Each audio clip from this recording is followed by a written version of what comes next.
Welcome to the Iowa City Community School Board meeting, August 22nd. Tonight we're starting with a public hearing. I call this public hearing open. Now is the time and place for the public hearing on the district's proposed conveyance of district property to grant an underground electric utility easement as described in the attached documentation to Mid-American Energy Company. Notice of public hearing was published in the Iowa City Press Citizen on August 11th, 2017. Are there any comments from the board? Is there anyone from the audience that would like to advise or provide comments to the board on the proposed disposition of this property? Thanks, Paul. I declare this public hearing closed. Welcome to the Iowa City Community School Board meeting on Tuesday, August the 22nd. I'd like to thank those in the audience and those on TV for taking an interest in our district business. My name is Chris Lynch. I call this meeting to order. I'd like to start by introducing those at the table with me tonight. To my right is Superintendent Steve Murley and Directors Lori Rowland, Phil Hemingway, Brian Kersling, Paul Rosler, Chris Liebig, and Recording Secretary Kim Colvin. The public is reminded if they wish to speak, they need to complete a speaker form found at the table in the lobby and turn it in. During community comments, persons may speak to the board about topics relevant to the district. All community comments directed at non-agenda and agenda items shall take place at the beginning of the meeting during the community comment section of the agenda. And the first item on our agenda tonight is community comment. Thank you for your interest in the Iowa City Community School District and for your willingness to share your comments. You're reminded to give your name, address, and the topic you wish to speak. During community comments, person may speak to the board about topics relevant to the district. All community comment directed at non-agenda and agenda items shall take place at the beginning of the meeting and shall be limited to 4 minutes per speaker. The initial community comment shall be limited to 1 hour. Remaining community comment, to the extent necessary, shall take place at the end of the meeting. To the extent you are commenting on items not on our posted agenda, the board may ask follow-up questions of speakers, but is prohibited by Iowa open meeting law from responding to questions from speakers or engaging in substantive discussion regarding non-agenda items. And with that, first up is Julie Van Dyke. And on deck will be Thomas Agron.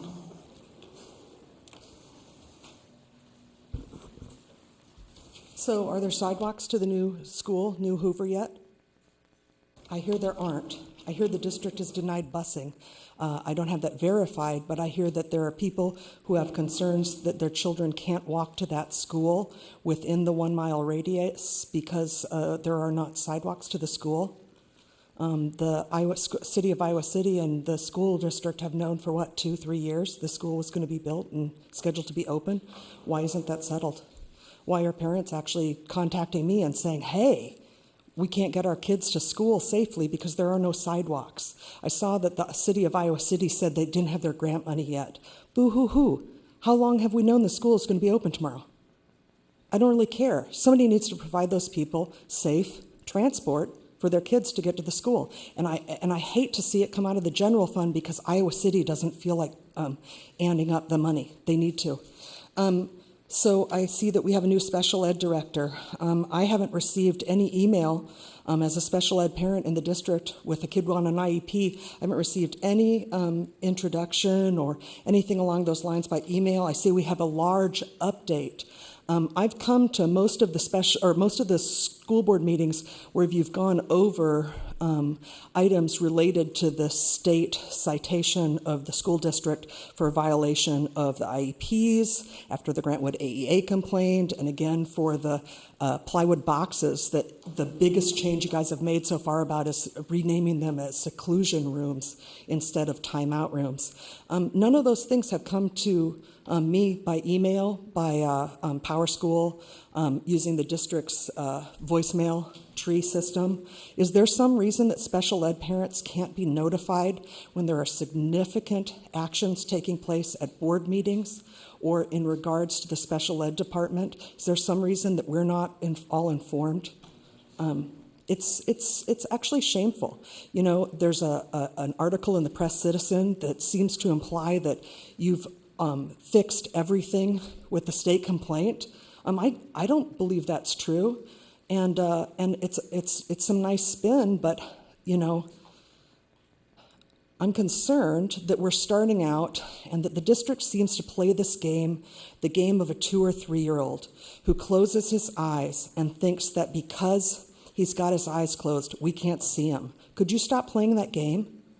I want to be notified when there are significant changes to special ed. I would also mention that I'll be going through our IEP very carefully right now because I'm pretty sure that there's been some changes since the Northwest Junior High's program, the Therapeutic Classroom, has been completely removed from that school, which none of us parents were notified about either, even though my child's returning there from last year. So we haven't actually had any district formal notification in writing. You're always very careful to keep those things out of writing, aren't you?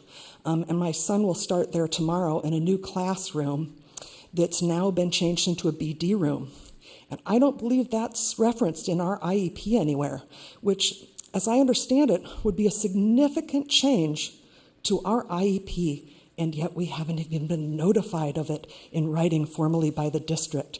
I suppose that I'll have to file a complaint or something along those lines, or perhaps you could actually just enact a program or a policy where you notify families with special ed children and IEPs in this district when their IEPs are affected by something the district special ed department does.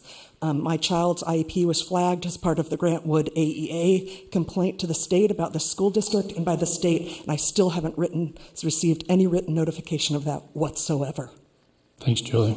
Thomas? And on deck will be Meg Moreland.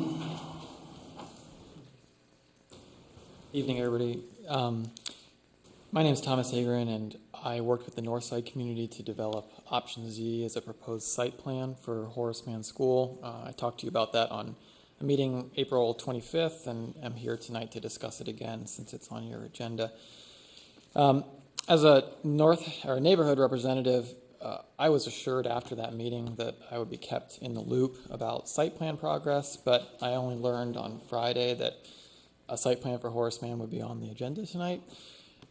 I was told in April that Dwayne Van Hemert would meet with me to discuss the neighborhood's ideas, which did not occur despite my follow-up email requests. And on June 23rd, I received my last correspondence from Stephen Murley stating that the facilities team is working on a plan that would, and this is kind of a long quote, but it's important, quote, push the addition as far north as possible, provide as much green space, softball play space, and hard surface play space on the south side of the school as possible, integrate closely with the existing city park, and minimize and balance hard surface parking on the property. That was what I was told in that email.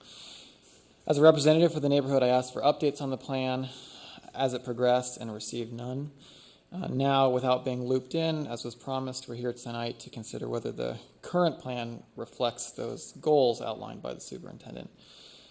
I felt like we've been making some progress with the district's H2 proposal, which is kind of the most recent one that we received in terms of how it aligned with the community's priorities. And with respect to the project's goals, as described by Mr. Murley, H2 was moving in the right direction there. The plan that we came up with, Option Z, worked to increase the children's usable outdoor space on the site with proposals that thought outside of the box for how we look at parking needs primarily. And following considerable favorable support from the neighborhood to rethink how we accomplish those parking needs in a way that puts those needs of children over the needs of cars, the needs of children before the needs of cars, we now see with this most recent plan that the parking remains essentially unchanged. The building has advanced to the south, which virtually eliminates Horace Mann's generous hard surface play space, which the district lists as an asset of the current site. And I also understand that there might be some use of the Northside Market Park, but since that isn't hard surface play space, how that affects the park is not just a kind of symbiotic relationship, I guess I would say.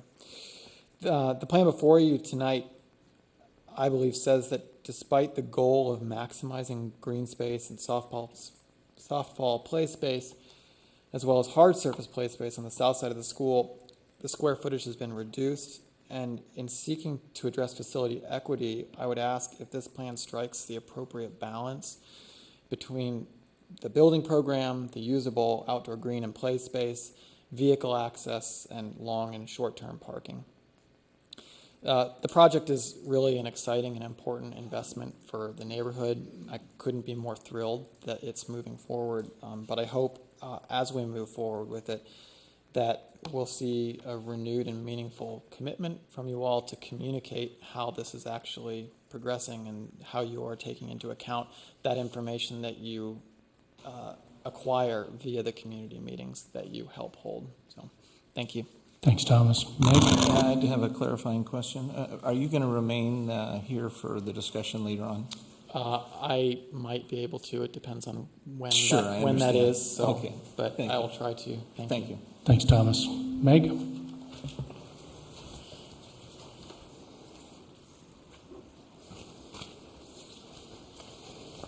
Good evening. My name is Meg Moreland, and I live at 914 Honeysuckle Drive.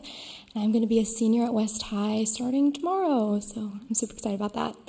I'm here to advocate for the bond passage, even though I will be gone for any of the changes made.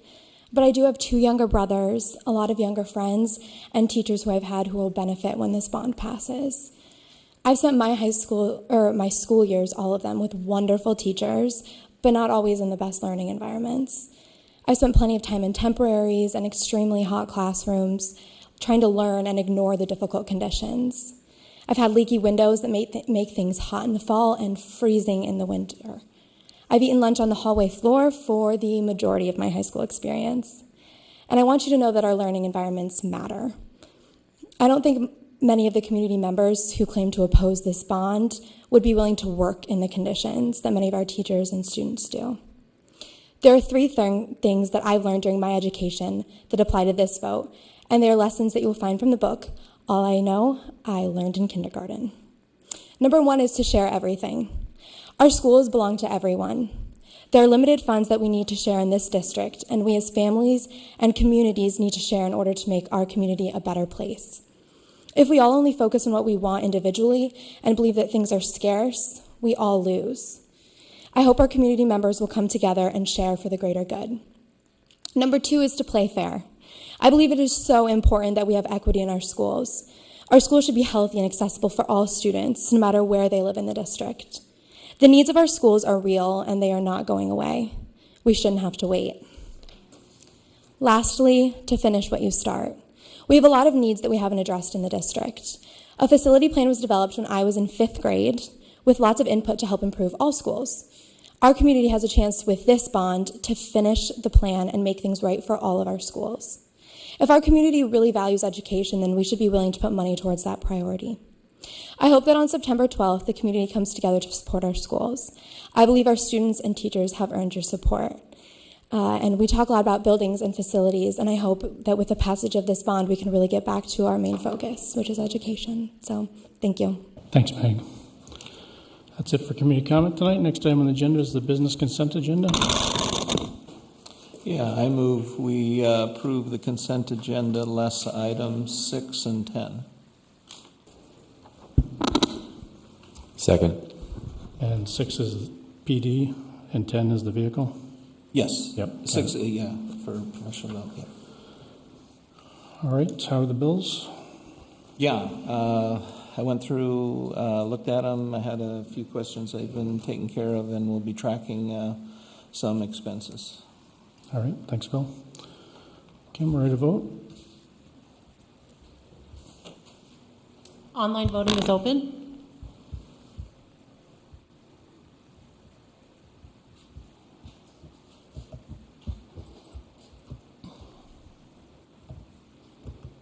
All votes have been cast, and the motion carries with all directors voting in favor. Thanks, Kim. Next item is the Grantwood AAA Director District 6 requirements. Steve, you want to take us through what's required here? Sure, you recall we went through this before, and at that point in time, Phil was most generous with his time and participated in the district convention down in Washington. Similar process this time. So it's a requirement of our district to provide a representative at the district director district convention and to cast a vote on behalf of that portion of our district that is within District 1, or District 6 rather. We'll have District 1 next time. All right, are there any volunteers or people available? I'd just like to say that we have a policy and governance meeting that evening, What date is it? Tuesday, September 5.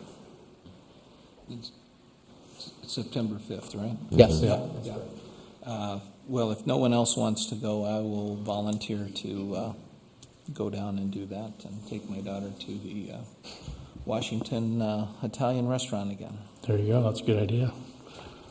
I'd entertain a motion then. Chris, we do need an alternate. We have to submit an alternate as well. Well, I'll be the alternate given Phil's, sounds like he's pretty dedicated to. He's got dinner plans going, already. so- If you come along, you got to pay your own. Yeah. All right, entertain a motion then. I move that we approve Director Hemingway as the delegate, I think would be the right word, for the Grantwood AEA event on September 5th with Director Lynch as the alternate. Second. Further discussion? Kim, ready to vote? Online voting is open.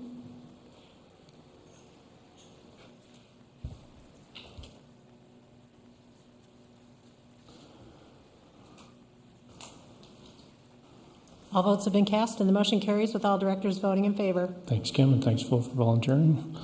Moving into teaching and learning, special ed update. Steve?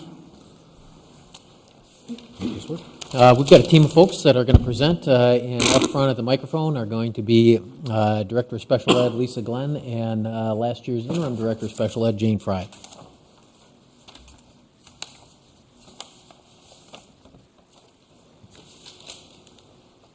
Good evening, Board of Directors. We just thank you for asking us to present tonight to update on a few various items having to do with some of the plans that we've been implementing as a district in the last year, and to talk about a future focus for work for the special education department.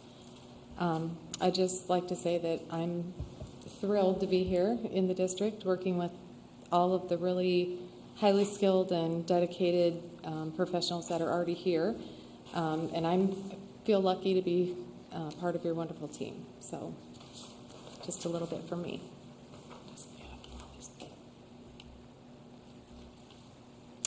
Okay, the first item that was requested as an update was the Office of Civil Rights complaint that had been made previously a few years ago. And the district had undergone some reparative actions. And in board docs, I believe the determination letter of artifact was loaded that the OCR has closed the monitoring of the Iowa City case dated July 7th of 17. So we can officially consider that matter closed as far as the reparative actions go. But of course, looking at ongoing equity for the entire district in general.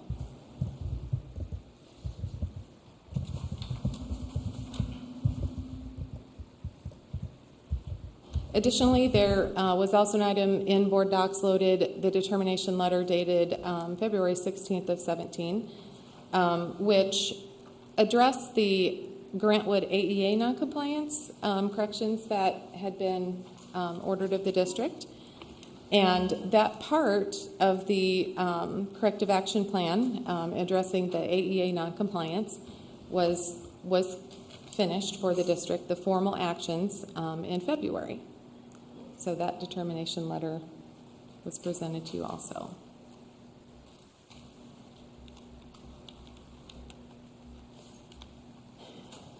Sort of associated with that Grantwood AEA complaint, some of the same items were listed as requirements for corrective action through the Department of Education.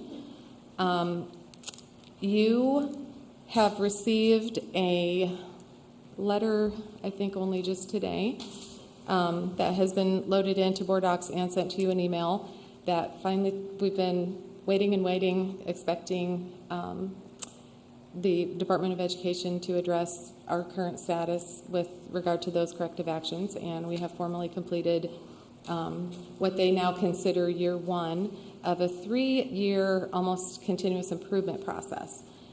So the formal part of the corrective actions that were required of the district, you'll see in that letter we have formally completed those things.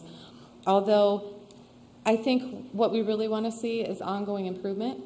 So we can think of that 3-year cycle as year 2 and year 3 are just going to be the next level of work for us in what will hopefully just be an ongoing cycle of continuous improvement with the district, and just continuing to increase the quality of programming within the district. So just to clarify, Lisa, I'm just replying what you said, but so the corrective action portion of the action plan from the Department of Education has been completed, and they've acknowledged that. Right. Right. We've been identified as a district in need of intensive support. That was in the letter. Right. So and our completion of this last year is recognized as year 1 of a 3-year completion process. Yes. The Department of Education has a new differentiated accountability system. It's not like the old way that school districts used to receive accreditation, just kind of on a one-and-done basis every few years. Now, I think the thought of the Department of Ed is that it should be more of an ongoing improvement cycle, and that the level of support that a district receives in ongoing monitoring or possibly support in the form of resources that we might request are kind of put in categories. And the in need of assistance is one of the categories that should give us access to more support to those ongoing processes. So our informal plan right now with Grantwood AEA is for us to draft what we're thinking for that next level of work throughout this year, and then a tentative draft of what we'll want to do for the following year, and then present that back to the Department of Education to figure out now how are these different agencies going to get that supported for us. And what are the other categories that a district could fall under? Are you? I don't have the exact wording with me. Maybe Maria. Right. That's dictated through 2 things. They used to pull our data from Iowa Tier. They used to pull our data that we shared just recently from Iowa Tier with the FAST assessment data, so they're really looking at our universal screening proficiencies. Right now it's limited to K-6, and that's on the assessment side. However, they have moved into still doing a desk audit for those things that we would typically want to or need to supply to them, things such as our calendar, things like that. So one of the things that we're just trying to take a look at is what data exists within our, specifically our special education programming here in the district that are ongoing data indicators that we can regularly pull as a school district to sort of judge the health of our system. How are our students doing? Our entitled students that we're talking about right now, to kind of take a better look at that sort of in a regular checking fashion instead of, just having a plan that we address sort of as a 1-year, thing in isolation. It would just be that we would always want to pull that formative information and make sure that we're just always improving. Other questions about that? I know that's new information here in the packet, so I just want to make sure. Yeah, and that for the public, that was added at like 3 this afternoon or 3, almost 4 Yes. o'clock. So yep. Yeah, we just received it. No, right. I understand it's dated today. So thanks for including it. Yeah. Yes, we had been expecting it for a while, and luckily received it today, so we were able to report on that. In conjunction with that corrective action plan and as a regular ongoing matter, every district in Iowa is responsible for developing a district-developed service delivery plan. And what that means is how are we going to organize ourselves in the district here with our resources in order to meet the requirements of IDEA, Iowa Code, statewide procedure expectations.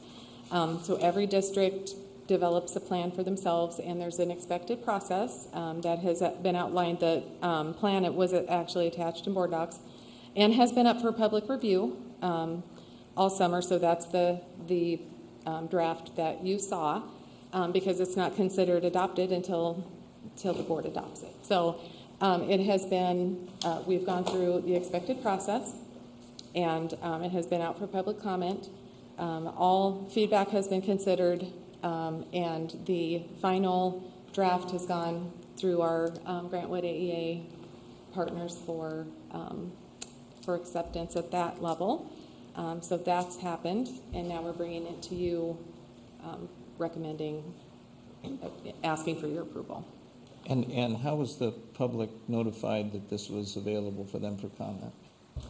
By the website, and it was up on just on the public part of the website for comment, and then comment was sent to Jane. Okay, so as one of the commenters tonight asked about getting emails and things, were the special ed parents sent an email about their ability to comment on this? I don't believe there was one specifically sent to just a group of parents, no. Well, they're all parents, or all special ed parents.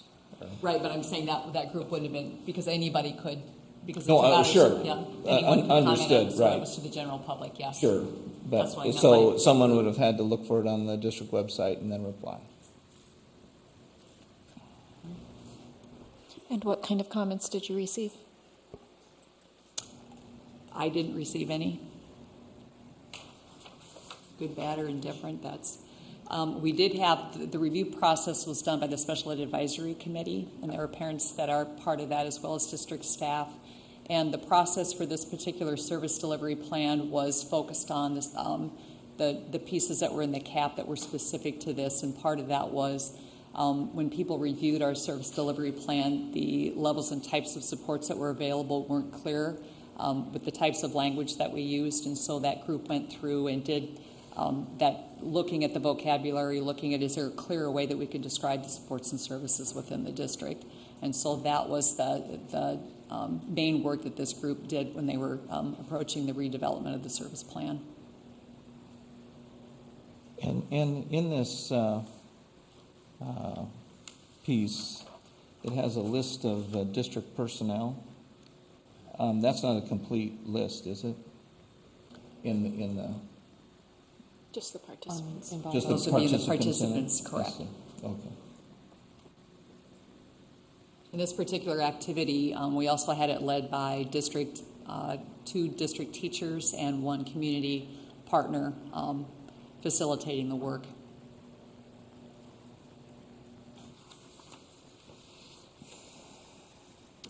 So I guess I'd entertain a motion to approve the district-developed service delivery plan. And I just want to make sure all comments regarding it had to be received by, was it early July, like July 3rd or something? Is that right? So, okay. Yes. Well,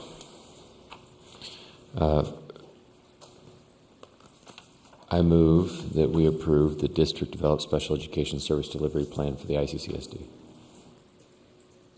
there a second?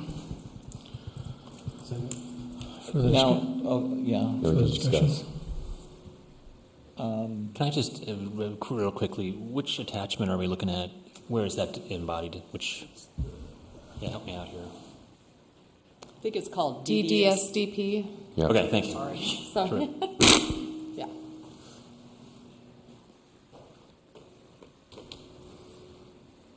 So Lisa, in terms of your presentation, are you done? I just want to get that on the table because that was your recommended action, but I'm just checking process-wise. Just the presentation? Yes. I was going to talk about the Restraints Seclusion Task Force. So we'll deal with this first, then we'll go to that. Sounds good. I guess, not receiving any comments on it, I don't know that that's very reflective. Is this type of thing is this a time-sensitive thing? It's got to be done right now, or could we reopen this up and get at least some feedback on it before we vote on it and approve it? My understanding is that we could open it back up for additional public comment.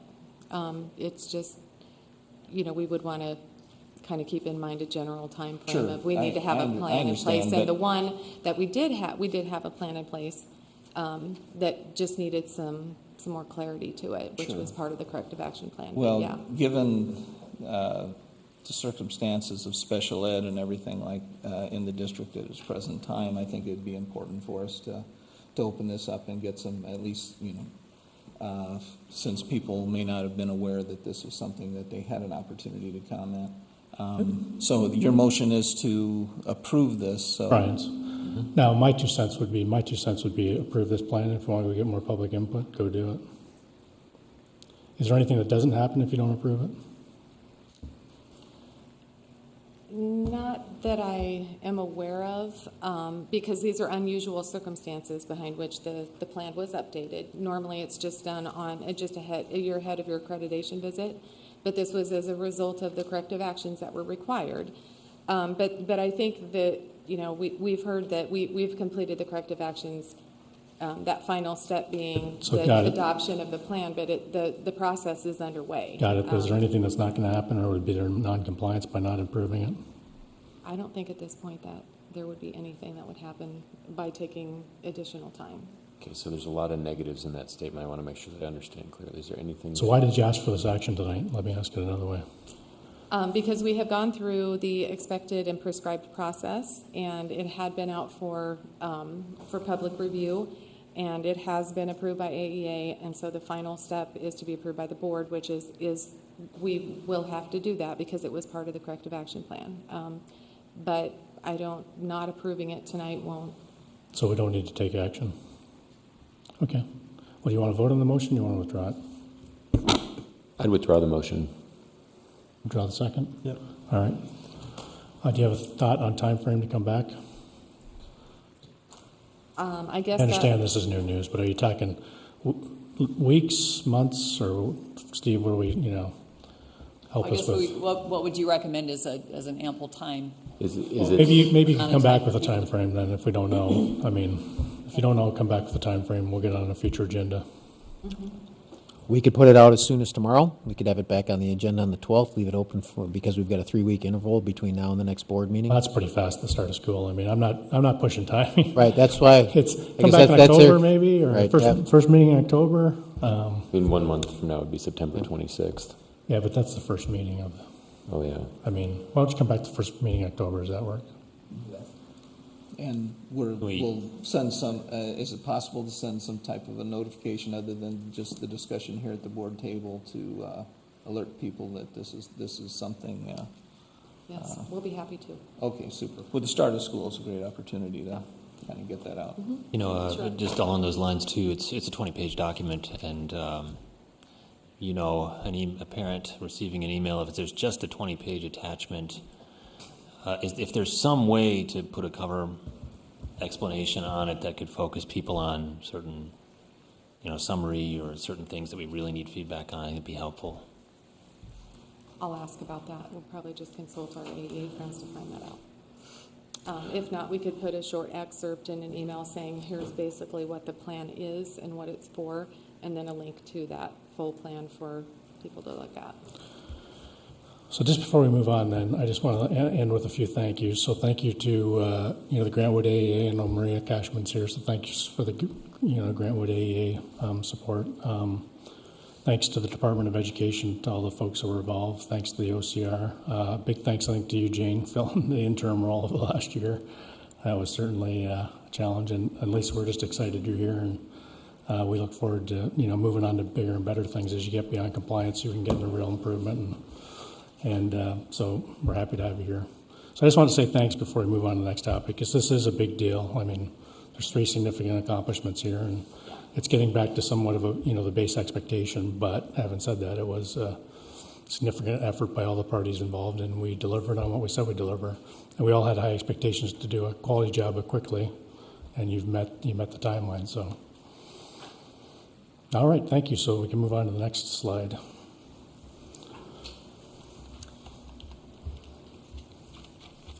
So just a kind of a quick update with regard to the Restraints Seclusion Task Force that had been operating and now is going to, we are setting meetings for a follow-up committee, actually, and to make sure that the things that we said as a result of that task force that we would do to maintain oversight of the restraint and seclusion issues in the district, that we are following through with that, and be able to look at any additional things that we want to address as a system.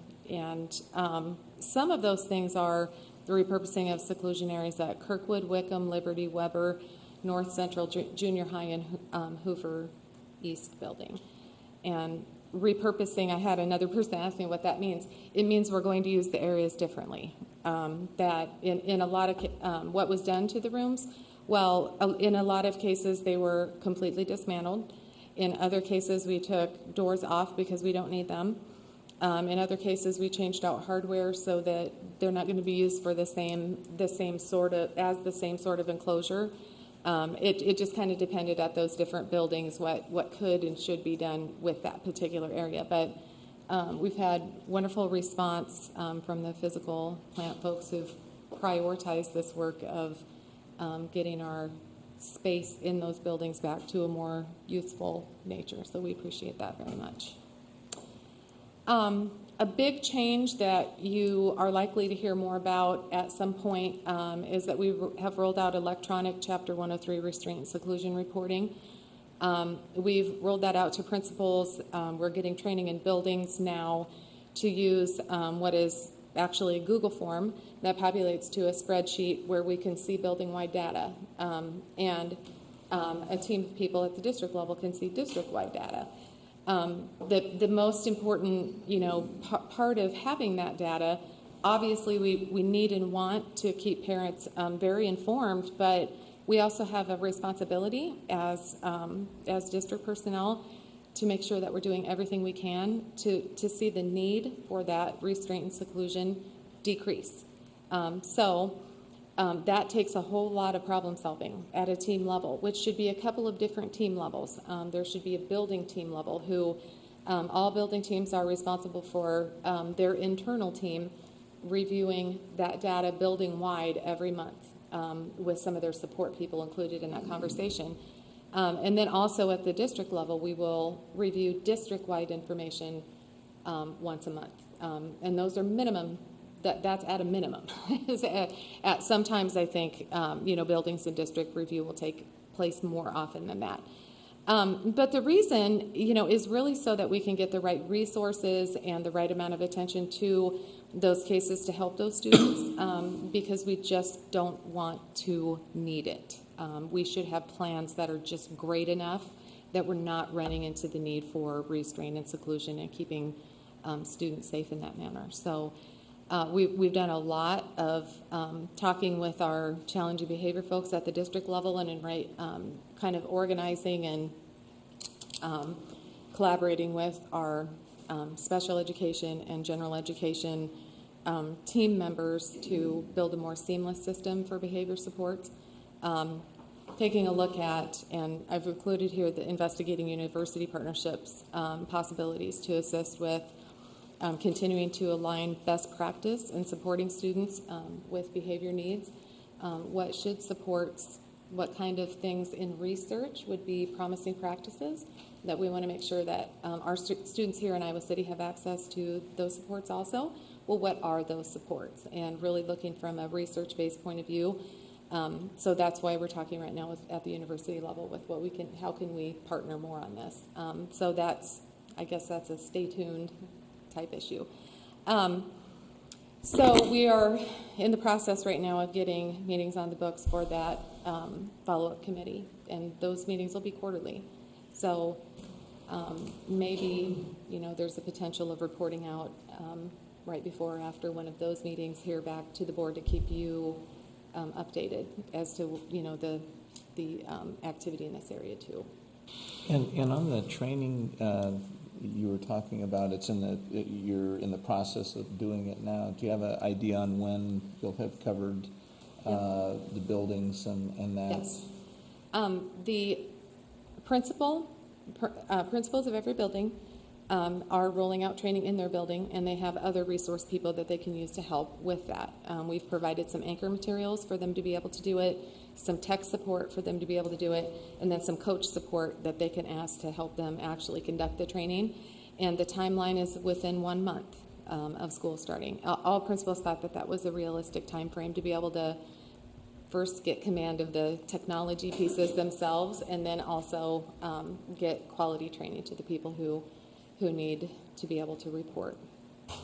Can I ask a question, a follow-up Sure. on that? So well, I certainly agree that we want to get better at, as an institution, at managing things so that the need for these rooms does not arise, right?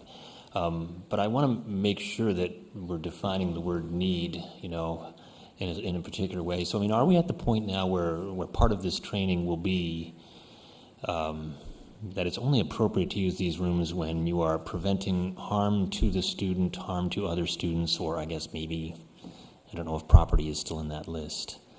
Yes. So, I mean, I think one of the problems that we have is that there's been a perception that we need these rooms as a classroom management tool, as opposed to as a tool to prevent the harm of the individual student. So, I'm encouraged to hear that that's not how we're defining need. However, that raises the follow-up question, I guess. Can you give us some idea then of what's going to happen if we have a situation now where there is a student who is disrupting the class in a really disruptive way, but who is not a harm to himself or others? Yeah. What happens at that point? We do need. That's a good. Thank you for bringing that up.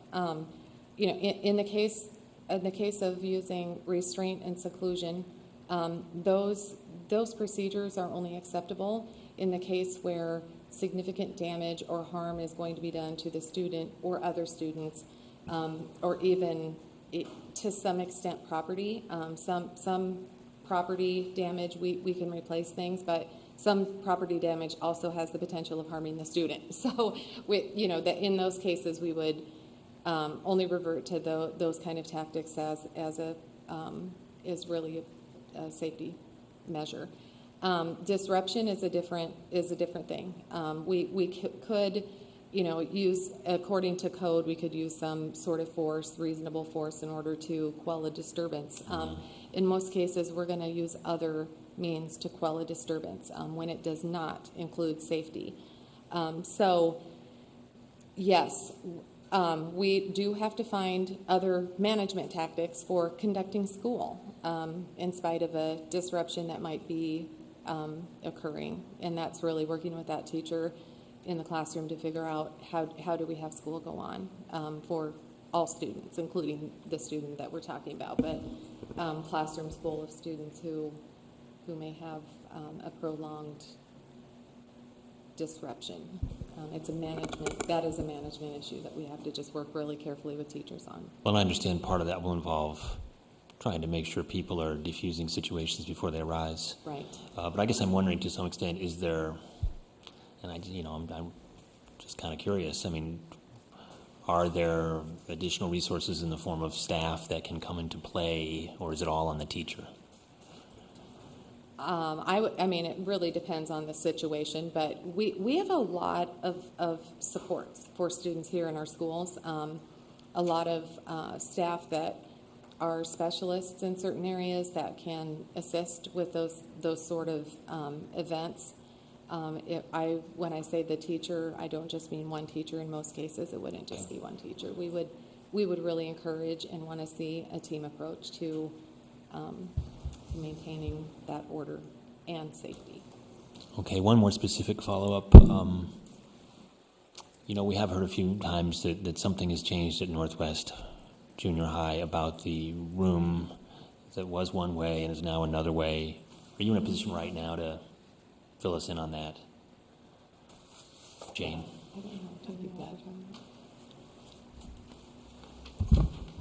The previous classroom had been referred to as a therapeutic classroom. So the structure and the environmental setup of the classroom was different than some of our typical behavior-focused classrooms. Some of the strategies were similar, some were not, where there was a licensed school social worker that was attached time-wise to that particular program, so that person supported, did some ongoing counseling with that student, had some more intensive problem-solving sessions that were related with that more of that social worker as opposed to the classroom teacher.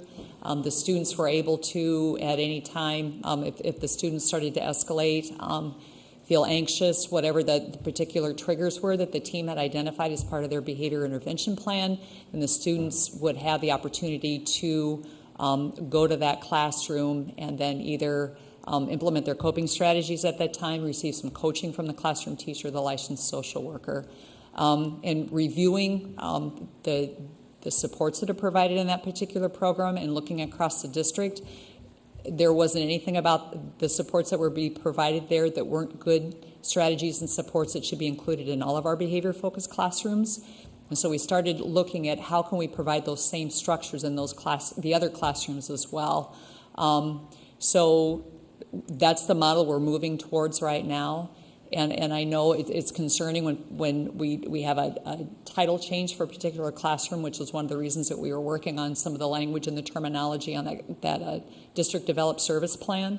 But the idea is that we started off by looking at some of the school staff that was assigned to those particular buildings and identifying who are the particular support people that are licensed school social workers that could already provide that support and tie them more directly to those particular classrooms, looking at setting up the environment in all of those classrooms similar to the structure that was set up at Northwest Junior High.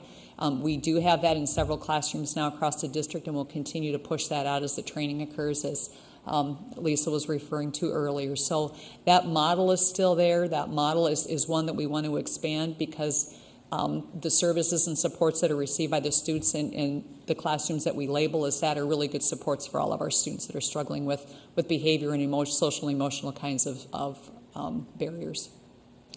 Okay, I mean, I guess therapeutic classroom always sounded to me like something that was something to strive for, that we hear good things about. And it almost sounds like to me you're saying, well, actually we're making the other behavior-focused rooms into therapeutic classrooms as opposed to making a therapeutic classroom into a behavior-focused classroom.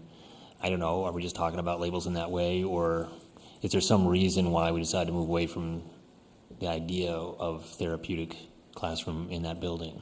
I think part of it, looking at the supports and services that could be provided within that classroom and expanding those across the district was, we could still continue to maintain that. We have the same type of support. We have a different teacher there now. There is a certified school social worker that is attached and skilled with that FBA and BIP and behavior process from the AEA who's supporting that.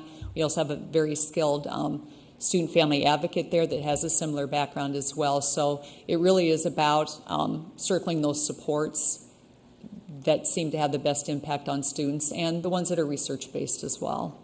Looking at the rest of that list, I sort of wonder about Liberty and Hoover East, since those are brand new buildings. But that kind of raises a larger question for me of, if we've decided that the rooms in this building need to be repurposed, but not in all the buildings, well, what is it about one building? Is it just the particular sort of determination by the particular administrator of that building that it's not going to be needed? And here we have buildings that haven't even been used yet. So how does it get decided? I can speak to that a little bit. In figuring out other ways, other strategies to approach students when they have a safety concern. We're talking in this case about students who have IEPs who are entitled students. So we as a district couldn't just come in and say, we're not doing that anymore. We don't have the power as a district just to unilaterally change any feature of a student's behavior plan. So as we get behavior plans in certain buildings better with other strategies, and the IEP team goes away from any kind of seclusion and restraint strategy in the behavior plan, that's a good time to take a look at, then why do we need this area in this building if we don't have any current plans that utilize that strategy? Just going away from it altogether instead of keeping the space for no reason that currently has anything to do with the student's behavior plan. So in other buildings, if a student's behavior plan and that their IEP team has determined is appropriate, that does include some sort of an area, a safe area, then we as a school district have to provide that area. In these buildings, that's not currently the case. Okay. And I would add, too, we do have some students that select to use that space as one of their coping strategies as well. So it's not that they are directed to go into that space. It is by their choice. They need a quiet space. They need a calming space. They just need a spot where they can have a little time to regroup. And so we do have students where they select to go in there as part of their plan. And also, so in those cases, we do want to keep that type of space available. It may look a little different down the road, but right now it is that particular space. The doors stay open. There might be something within that room for that child, whether it's a beanbag, whether it's some type of a manipulative, whatever that might be per that student's plan. That space is available to them to be able to make that choice that I need some quiet time away from people. Thanks. I had a few other comments, but they're not on this subtopic, so I'll keep going. I just wanted to check in back to the second bullet point about the electronic Chapter 103 reporting. It seems to me that two of the major things were we needed to increase our training and we needed to increase the level of reporting. And do we believe that this method of electronic reporting will not only it sounds like, give us an opportunity to standardize our reporting, but also it sounds like you guys can draw cross-sectional data out of it regarding incidents and locations. And anything anything that's not a paper form, I would applaud that. I would applaud that because then you can draw up whatever space you want, whatever data space you want on that. Yes, and it's real time. Real time. So we're not having to compile a bunch of papers and tabulate different statistics around the district. It is real time, and it populates to the spreadsheet immediately. And also the other side of this system prints out a report that goes in the mail to parents with accurate information in it that has been pulled from that report, that electronic report. So on both sides, we know that we get consistent reporting with what we can see at the building and district level and what has been reported to parents.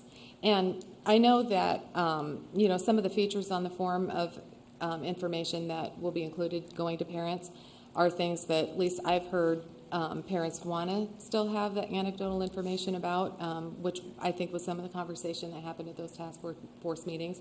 So I think it's a good amount of information, but we'll also want to hear from parents that are getting the reports. Does this meet your need for understanding what happened with your child, so that we can tweak it along the way, because that's a really important piece. We want to make sure that parents understand and So one follow-up question, just because it sounds like it's Google Forms, security level on that. I mean, considering the sensitive nature of this reporting, are we ironclad on that? Or our tech department tells me we're ironclad on that.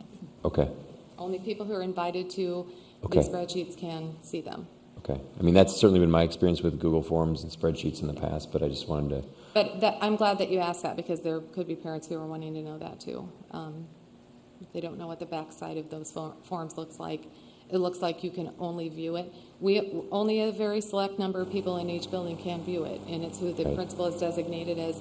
These are the people who need to view it in order to problem solve additional supports for the student. So that's a small collection of people.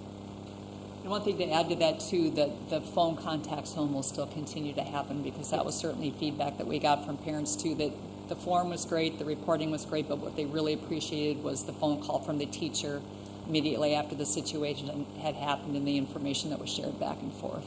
Sure. So that will continue as well. Sure, the same way that an email doesn't convey tone. Yes. Exactly. Yes. Well, and that question, that exchange back and forth to be able to ask some clarification on what happened, and sometimes then the parent can share additional information that will help for the planning for the next day. For what it's worth, it's also, there's something to be said for not making it too easy, right? I mean, because having to jump through multiple hoops is one of the things that kind of steers people toward other resolutions. So I have a couple questions. I just wanted to check in. I wrote down in June that we had seclusion rooms in 16 buildings. I'm not sure if Hoover East and Liberty were included in that. So are we down to 10 buildings now or 12 buildings where we still have seclusion rooms? I don't know that offhand. Okay.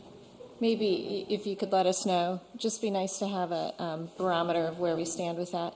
And there are a couple of buildings that had 2 rooms. Yeah, I think 2 is there our were maximum. 22 rooms total. Yeah, yeah. So I'd want to check on that for sure, since I just don't know everything about all the buildings.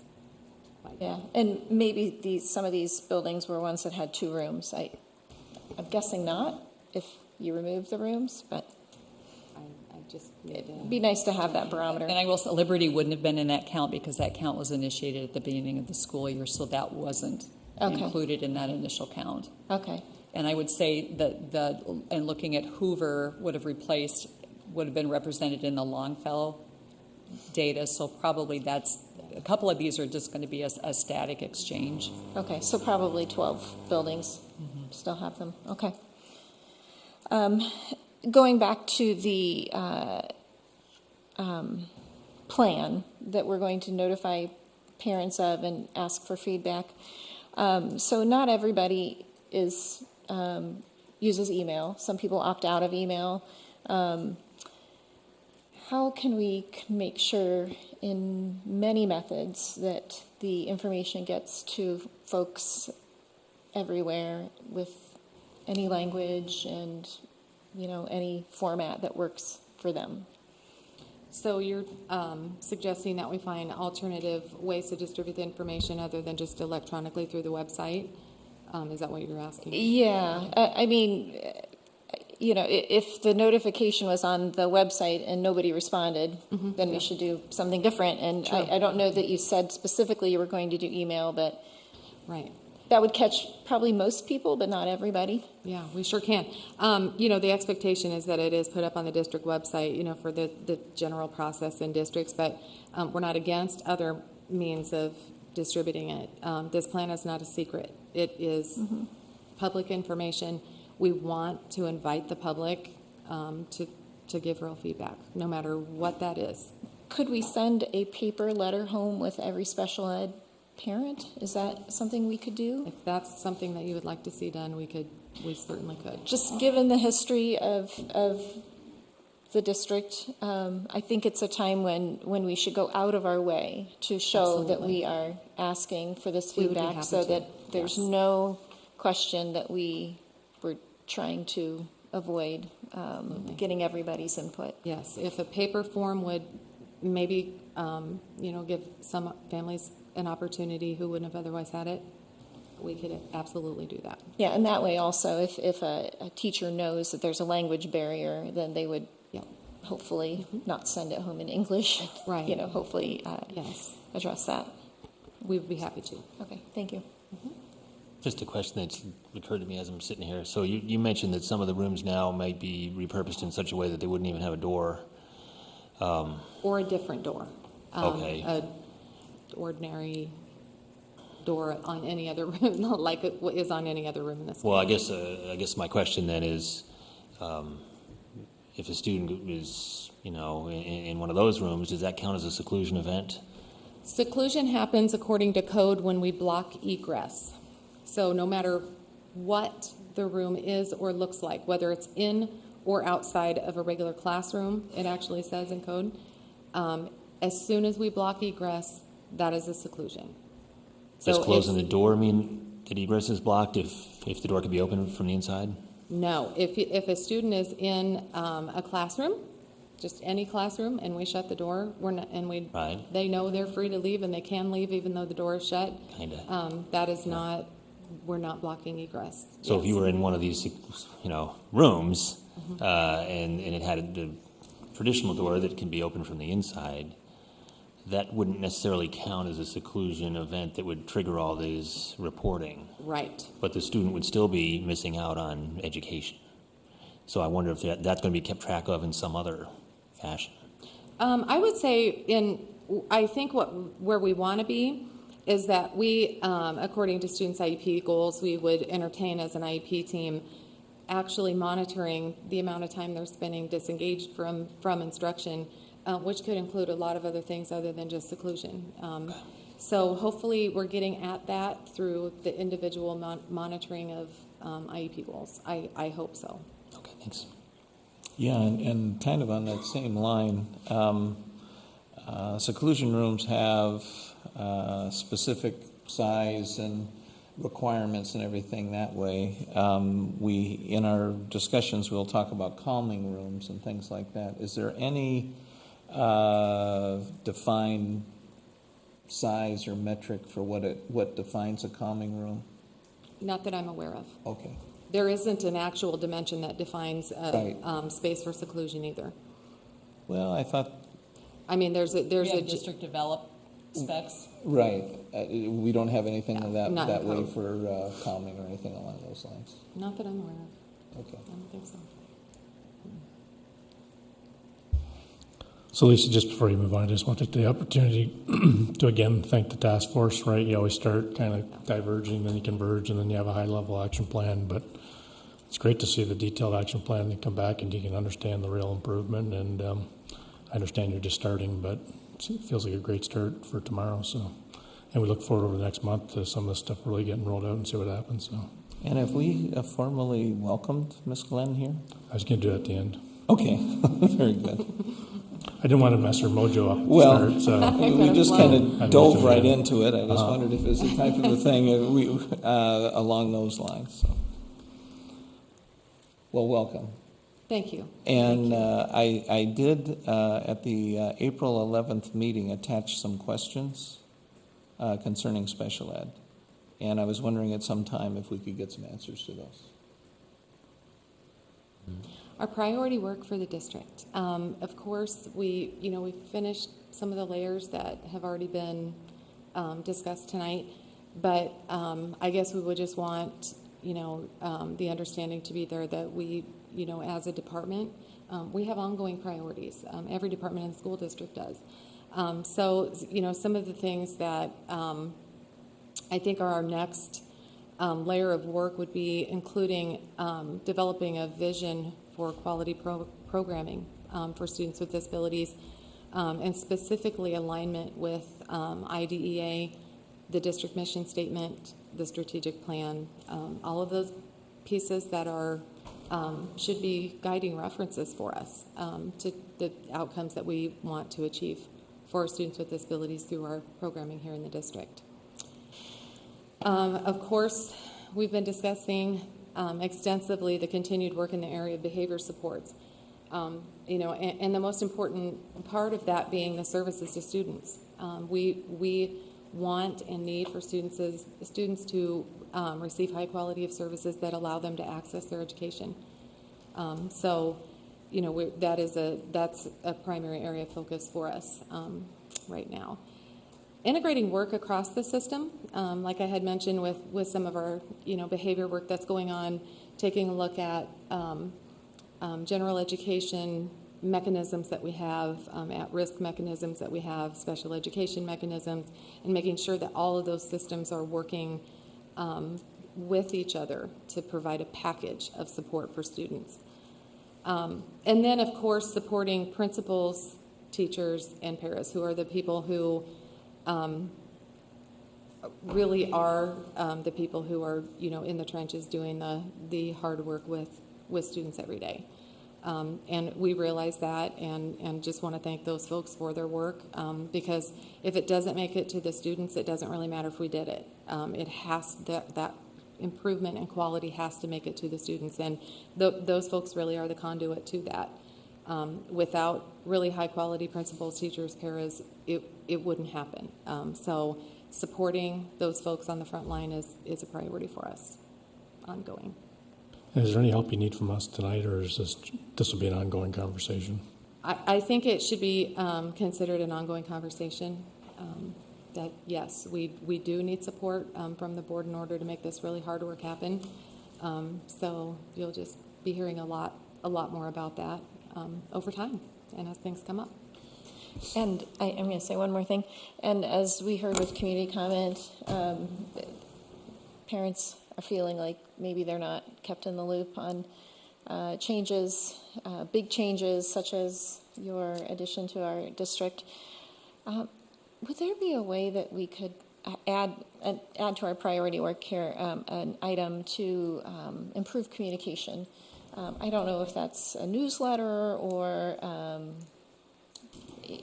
monthly contact of some sort, a blog. I don't know what, but maybe we could work on something that would help them feel like they're in the loop when we're making changes. Yes, and that information is going both ways. I think there are two issues to that communication piece is that we need to be disseminating more information, but we also need to listen to more information. Education in America for students with disabilities is the quality that it is today because of parents who have advocated for it, honestly. So we want to honor that work and the position of parents and their unique position to be the experts for and primary advocates for their student. That point of view from a student that we'll never have as the educator. So that information needs to go both ways, and we need to set up opportunities for both of those kinds of exchange. Steve, I have a question for you. How often are we scheduled throughout the academic year to receive reports on status of special ed? Right now, there's no regular report. It's been based on board interest level and need. Would that be something that we as a board could refer to policy and governance to? Would that be an appropriate MIS? Certainly could be. If we were to say that we would like a report, 2 times a year? Trimester? Something like that, every trimester, something like that? Because I think it's important going forward that it's not just when the board goes, hey, let's check in with special ed, but that we're continually checking in and making sure that we're making progress towards our goals that have been so adequately and carefully laid out here. I absolutely. If others are interested, I would be happy to. I only have one more policy and governance meeting left, but if we could put that on the list of things to tackle. It's on the parking lot, sure. Is there any misalignment to that? No. None. Sounds good, so you can add it to your parking lot. Okay. Probably put it on the first policy and governance of the new board, right? Yeah, Kim and I were just talking about our September 5th meeting already, so. Okay. All right, well, once again, Jane, I want to thank you for your leadership for the last year. It's great to get a report that, we've basically met our objectives for this year and meeting our compliance. And Lisa, I can't tell you how excited we were for you to join the district. So definitely welcome. We were excited to the point we talked about when to have this review and not have it like on your second day. And then we said, well, should we do it on the third day or fourth day? We said, well, how about we give you a few weeks? But I thought this was just a great report. It was very concise but very detailed. And to think you've been here 7 weeks and dealing with all the questions and everything else was outstanding. So welcome aboard and thank you. I did have a couple of comments I want to make. You all can go ahead. It's okay. I did want to say I do appreciate the work that you all have done to try to make things better, and I do think Jane needs some special appreciation for having so much on her plate at one time. I'm glad for the new director to come here and to meet you. And I know that a lot of good work is getting done to make things better. I don't think any of us could say it's a success story in the big picture, and not because there were problems, because there's always going to be problems. But what concerns me is that none of our own systems or monitoring or annual reviews or whatever caught any of those problems that we saw in those slides. They were all brought to our attention by outside authorities. And so even though we might be fixing our special ed problems, and I hope we are, I still have this lingering concern about, well, what's going to stop that from happening maybe in a different department next time, And I don't know if there's an answer to that, and I guess it's more a question for Steve than for Jane and Lisa. When we talk about the communication improving, absolutely, it's the communicating out is just one step, communicating back is another, and yes, the communication could be better, but people were communicating. People were communicating these things to us for years. Somehow it slipped through the cracks for us until someone else pointed it out. So what are we doing about that?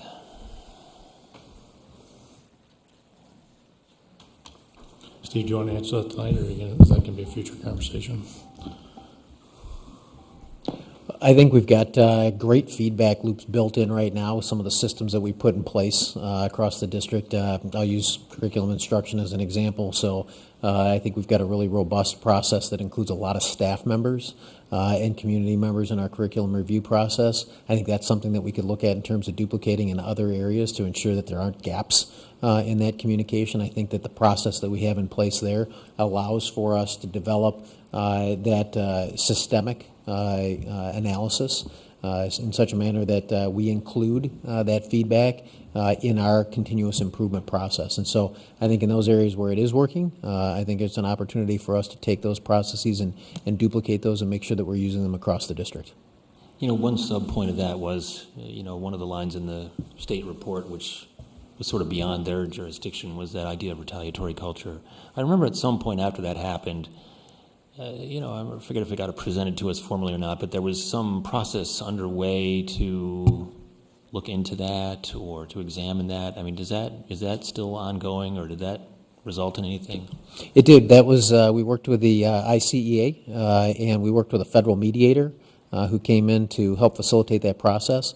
Part of the outcome of that was some work that we are working collaboratively with the ICEA within the staff to ensure that there are adequate channels of communication both ways, and that there are opportunities for staff to be better informed about what their options are when concerns arise. Was there any kind of final product that you could share with us of that?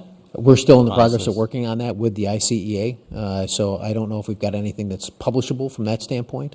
Well, I appreciate it, because I do think staff are certainly part of that issue. That's right. But parents are too, and special ed parents are in that position where they've got to advocate for their child. At the same time, they're sort of asking for stuff, and so they're in a particularly difficult spot. I wouldn't mind sort of maybe creating an agenda item to get some kind of update on the progress of that issue.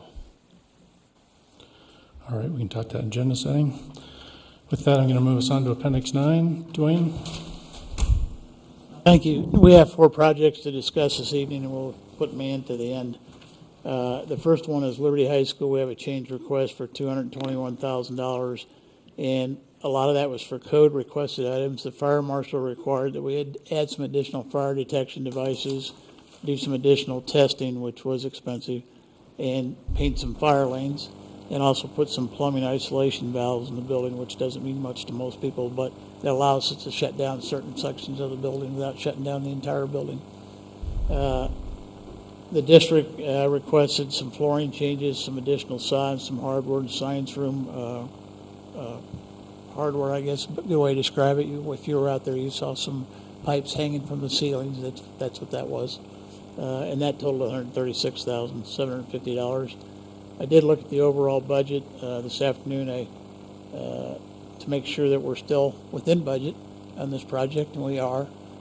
Still have several $100,000 left available to us for changes if we need them, but I think we're pretty close to the end. At Lucas, we have a change request for $32,380. The majority of which was for flooring changes that we requested.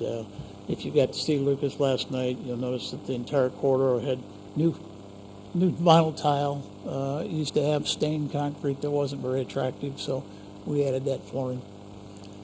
At West High School, we added an additional water fountain with change requests for $4,400, and we had a door frame that was changed. And the fourth item this evening is a schematic design for Mann.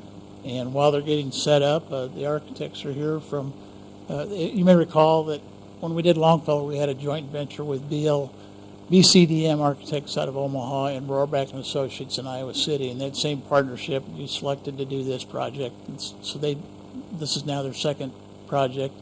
I'm going to ask to start off, Julie Robinson, the principal of the building, come up and make a few comments.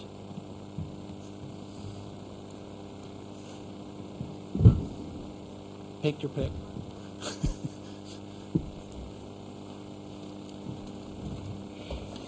Good evening. I'm Julie Robinson. I'm the principal at Mann Elementary. I'm excited to be here tonight to just talk to you a little bit about some of the proposed changes for Mann Elementary. From my position as principal, the way I always try and approach things and the question I always ask is, where is the student in this? Where is the child? Because I think the student and the child should always be at the center of what we're talking about and decisions we make. And I was really pleased when I met with Dwayne and the architects to see that I think their philosophy is very similar, because I see the students smack dab in the middle of a lot of those plans. One of the places it starts is before, we even get into the building. I don't know if you're aware or not, you probably are, that Mann has the smallest playground in the district. We have no basketball hoops, we have no swings. Our kickball field and our soccer field is one and the same, which makes for some interesting rules.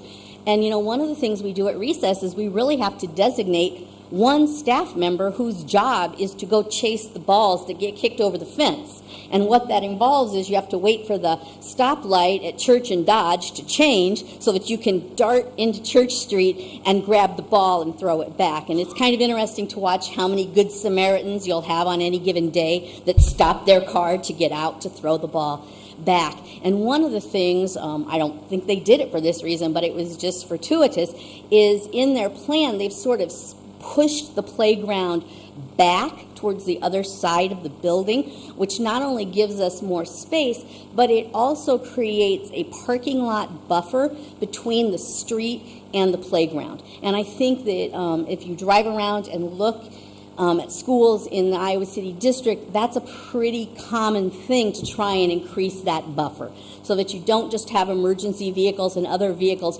buzzing by on Church and Dodge Street with a buffer of a fence, but you also have, before we leave the playground, there's a buffer of a somewhat safe, contained parking lot there. So I'm pleased with that as a student safety measure. I'm also, I'll just say as an aside, because I consider myself responsible for the safety and security of kids, but I also consider myself responsible for the safety and security of our staff. And I'm excited that this additional parking may actually allow access for all of our staff to park, so that when our staff leaves the building on a winter night and it's already dark at 4:30 or 4:45, they're exiting into a well-lit parking lot into their car, as opposed to walking by themselves 1, 2, or 3 blocks to try and find where they parked along the street, which is currently what happens. So I was pleased with that. Once you get into the building, that's where, to me, really exciting things start to happen. The first thing that happens is we become completely ADA compliant. Right now, we don't have a single bathroom in our building that is ADA compliant. The only floor that someone in a wheelchair or with crutches can easily access is that very first floor, and there's a ramp up into the gym. So I think that providing all students where Mann would be their home school, with the opportunity to attend school at their home school because they can access their classroom, is really important. You'll see on their plans that they've created an office with a secure entry, which is pretty standard now for new schools and renovation. I think that's really important for our students and our staff. Right now, those of you who have been to Mann know our doors are locked, there's a buzzer, but once we buzz you in, you can go upstairs and downstairs and get anywhere you want in the building without ever walking by the office. So I think that's great. Once we get, I really appreciated what the student from West High said about when we get to the point where we can talk about educational things instead of facilities, no offense. Because, I think that, we're in a position right now where we spend a lot of time at Mann on facilities. I'm really excited that this project was able to work in a designated music room and art room and still remain within budget. I think we've seen through new construction and renovations that fine arts is really important in this district. And fine arts happens best when instruction can be delivered in a place where that was the purpose. Our art and music room are just converted gen ed classrooms. And while having a reading loft in a kindergarten room is a fine thing, I think our music teacher would agree that having a kindergarten reading loft jutting out into the middle of his general music room is not necessarily the best thing. Besides having designated places for music and art, the really exciting thing to us is it lets us reclaim those 2 rooms for additional classroom spaces. According to the district's RAM model that they've used, for the last 2 years, Mann has qualified to have an additional classroom teacher to reduce class size. We've not been able to take advantage of that because we don't have a classroom. And we don't have room on our playground to put a temporary. So by reclaiming the art room and the music room, that really allows us to become a complete 2-section school with 2 sections at every grade level, which we currently don't have. And that would allow our students the opportunity to experience those more optimal class sizes that students in similar RAM buildings get. The last thing, I sound kind of like a broken record, excuse me, but our library is the smallest library in the district, and we have the fewest number of books in the district. And I think we have some of the most voracious readers in the district. So I would really envision a library that meets their needs, where the amount of shelving we can squeeze in is not what determines how many books that we have, where our library does not also serve as a hallway where people are walking back and forth through the library. So we're excited about all those changes. I would just close by saying today at our last staff meeting before students came back, we watched that, I don't know if you've seen it, it's that very cool video about Welcome to Iowa City that's on the website. And you know, one of the things that we were struck by there was that quote, I wrote it down, that says, our community supports our schools and our schools sustain our community. And I think that that's really true. I think a lot of us feel really fortunate to be able to live and work in such a great community, in a great district. And, you know, one of the things that I noticed in that video was that the facilities that you saw in the background were fantastic. They were amazing. And I am really excited to think that Mann students are going to be given the opportunity to go to school and to learn in a building that is as energetic and creative as they are. So thank you. I'm very excited about these plans, and I hope you will be too. They may have questions. So I'm going to load up the actual drawings while the architects come up and get started here. So they may refer to these. There's 3 pages there. Thank you very much. This is Greg Stearman with BCDM Architects. Hi, I'm Greg Stearman with BCDM. I've also got Roger Flores with BCDM and Will Downing with Rohrbach from the design team here tonight. I think probably cover a few of the things that Julie got into here just to kind of start off. But you'll notice that we've got the existing plans along the top. And so some of the major issues that we have with the existing building are small classrooms. As Julie mentioned, there's circulation through the media center, as well as one of the kindergarten rooms blocks off circulation on another level.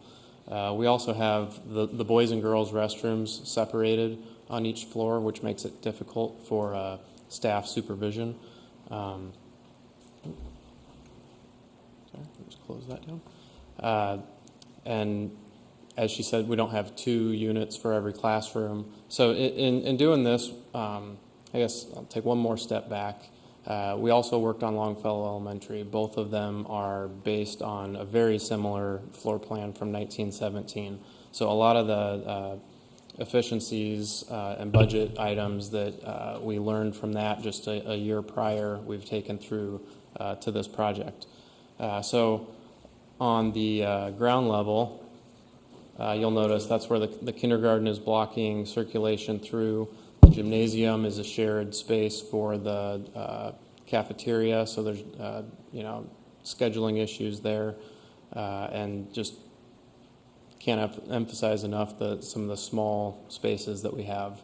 As we go to the new plan for the ground level, we would be adding a gymnasium that also doubles as a storm shelter, which opens up your existing gym as a multi-purpose and cafeteria space, and also open up the existing stage that was there, which is now relegated to storage space. So open that back up and have the multi-purpose as a kind of a seating space for that. We'd also have 2 units for kindergarten and pre-K on that ground level, along with kind of more than doubling the special education classroom that's there now, as well as dedicated ELL space. And that's all in the existing building. So in our addition on the ground level, as Julie mentioned, we'd be getting the administration suite as a secured entrance on the north side of the building. So you'd come off of Church Street where the existing parking is now and have a drop-off lane. That's where the parking, I think that's a very strong front entrance to the building. So everybody has to come in through there to get in through the rest of the building. Rick, you might be able to zoom in on that and show a little better. There's a... I'm not sure where the zoom is. Hard to see. Do you know? Scroll up. What's that do? That's just a new tab, I think. Okay, guess we're wrong. Sorry. Control plus.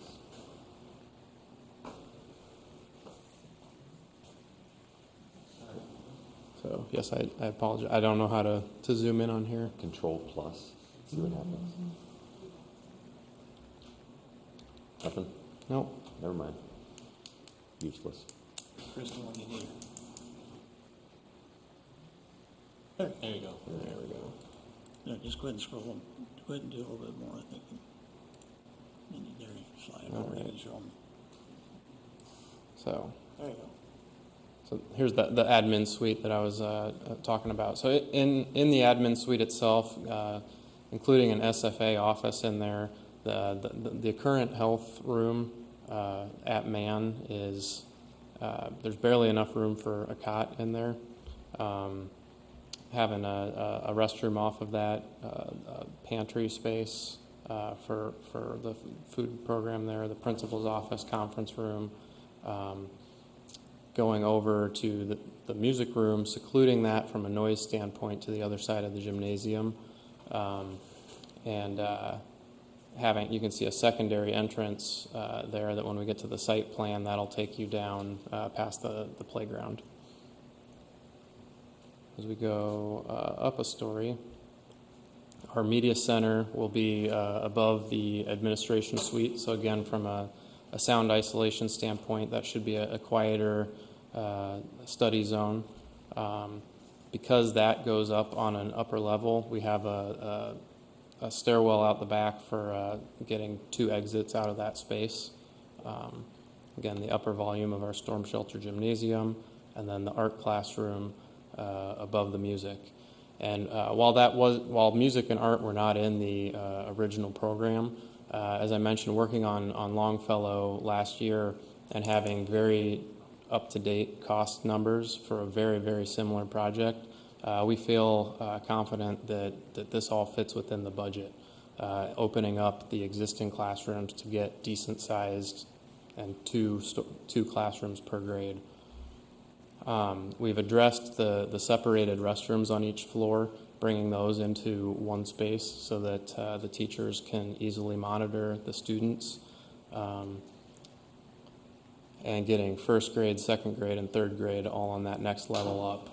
We do have a small computer lab on the same floor as the media center, just down the hall. I think that's all on the first level. And then as we move up one more floor, getting into your upper grades as we go higher, 4th, 5th, and 6th grades, having decent-sized breakout rooms for ELP, Title I, and again, centralizing those group restrooms. We're also getting dedicated staff restrooms on each floor.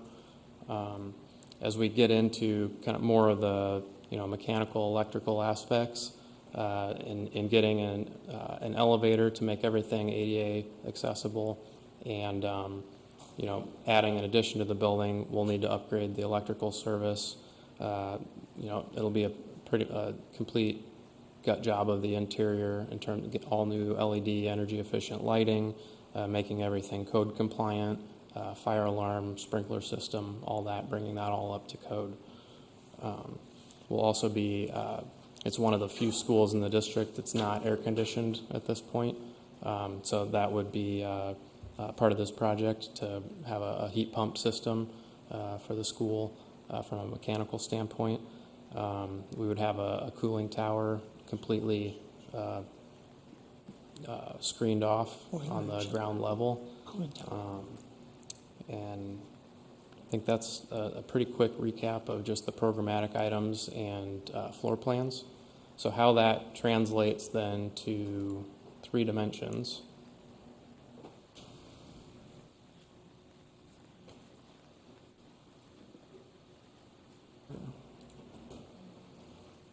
I think it's loading. Roger's got the printout there in front of you. The existing school is 3 stories. Our addition would be planned at 2. So your view from Dodge Street is still going to be your main historic facade, and you'll see a little bit of the art and music addition in the background. Your main view from Dodge, from the north, is your historical facade, our main entry here, and then our admin suite on the lower level and media center above. Your view from the south, from the kind of playground area, again, your historical facade here, a separation between that and the addition with our vestibule and secondary entrances, as well as your then music and art classrooms, and a shielded cooling tower to the west of that. And down our west elevation, again, our screened cooling tower, our gymnasium, and admin and media center with the existing building beyond. So this is how that kind of plays out 3D in space. So, Rick, this might be just a chance to interject a little bit here, but you may have already mentioned heat pumps. Well, when we have a delivery system that's inside the building, and then we have a source, and a lot of our projects have had the ground source. We don't really feel there's enough space here to do that. So the delivery system of the heating and cooling can be the same type of equipment inside the building, but we're going to use a cooling tower and a boiler to provide the heat and cooling source for this building, so that it's more compact, and there's a couple locations on the site. You'll see that where they're located. So I just wanted to clarify that, because it's probably not going to be a ground source. We'd love to do it, but I just don't think the site's big enough. I don't think even if we were able to take that all into the city park adjacent, that there would be enough room, just to kind of put that into perspective with how small of a site it is. So, so I guess segueing there into the site plan. So we've got Church Street to the north and Dodge Street here to the east. Our existing building is kind of mainly the gray with the yellow circulation. Our addition, the usable spaces in blue, again, yellow is circulation. We've created our main entrance off of the north parking, and a secondary entrance to the south and to the playground, where we've got, this is where currently there's a duplex here, and this is how we're gaining back some of the playground space to not lose that. So we have our fixed playground equipment here, and our hard surface play kind of bleeding into the park next door. As Julie mentioned, a nice aspect of this is getting the building coming, the addition coming to the west. We separate the main parking, or the main traffic thoroughfares, and get that playground next to the park and separate the kids from the fast traffic, and I think that's a big security issue. We're also planning a bus drop-off off of Dodge Street. So currently the bus drop-off is very, everything's just right on top of each other. It's right by the playground, in the parking lot.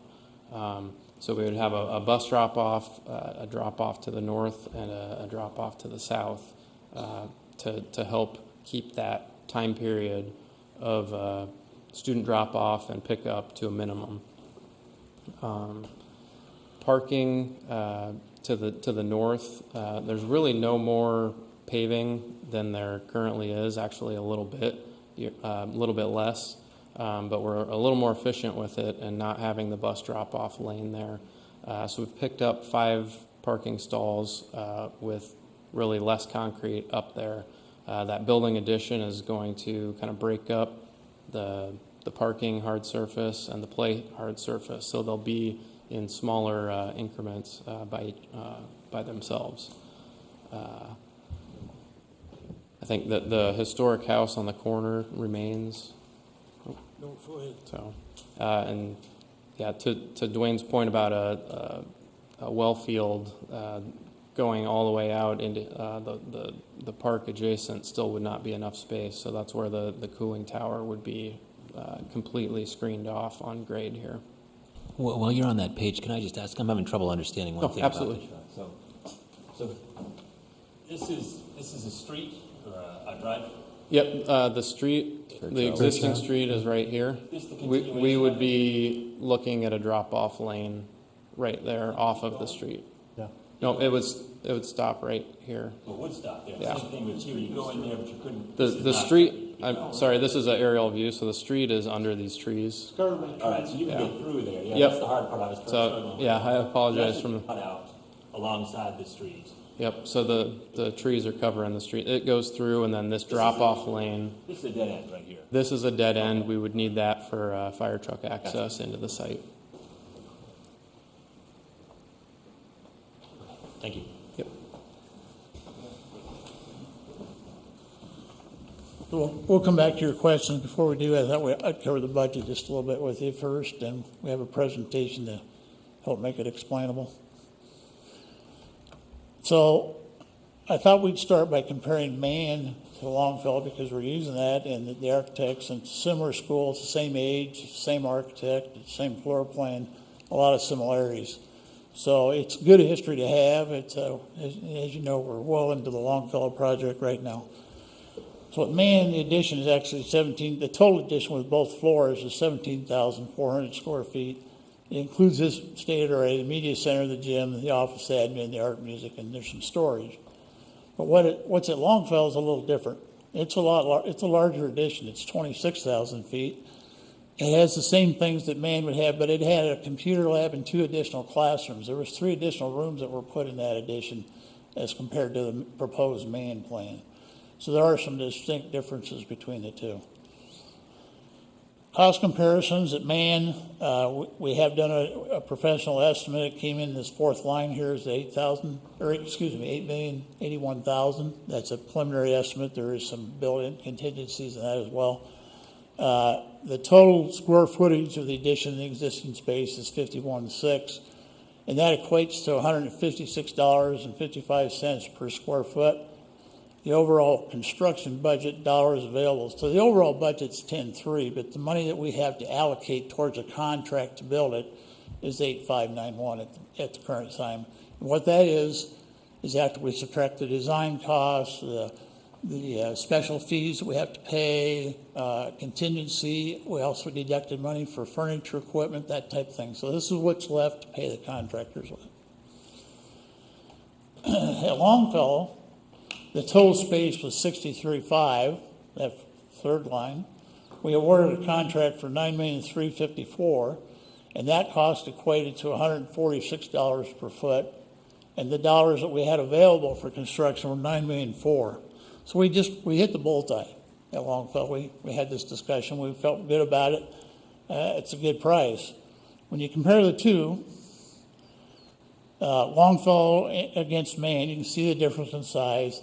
You'll see the $146 for Longfellow, and we've got our budget right now at $156 for Mann, which is higher than it should be. It's a year later, even 2 actually by the time we get it started. And so we increased the square foot or the dollar per square foot by 7%. So I'm feeling pretty good about it at this point. That ends our presentation. So at this point, we'd be glad to answer any questions you might have. I ask Greg to come back up. And I have a question about the play space. Yes. So initially, back in May, when we had met with the Mann community, we looked at a number of options, and we got to H1 and H2. And in H2, there was about 12,000 square feet of hard play space and 7,200 square feet of soft play space. Now I know there was kind of a proposed, at that point, kind of a 10,000 square foot footprint.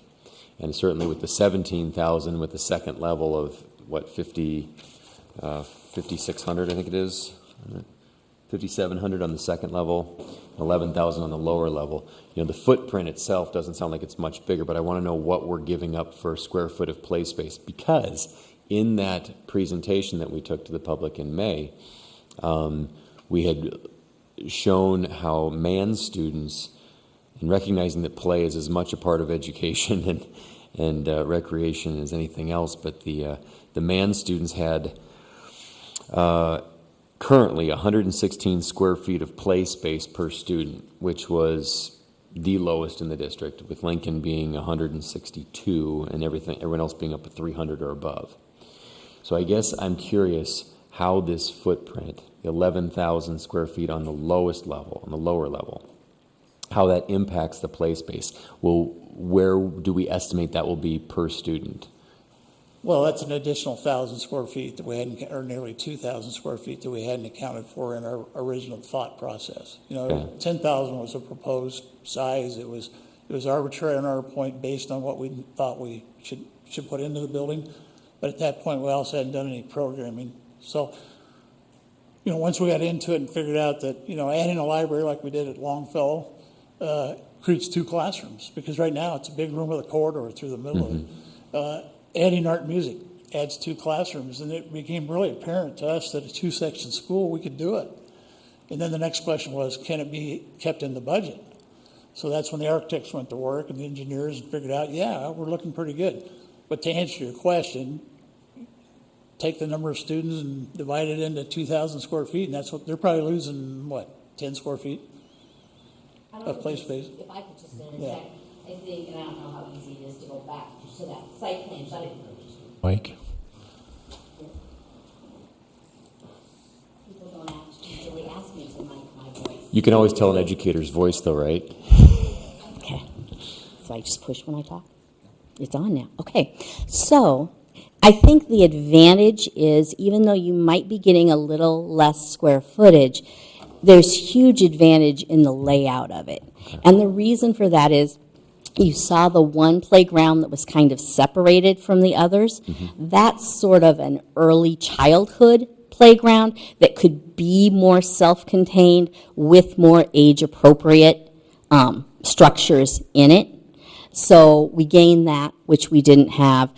With the additional hard surface, we gain a way to split it so that kickball and soccer can coexist peacefully. And the other thing that's really nice is, if you see where the park is, we've had a great informal partnership with the city of Iowa City and using their park at recess times.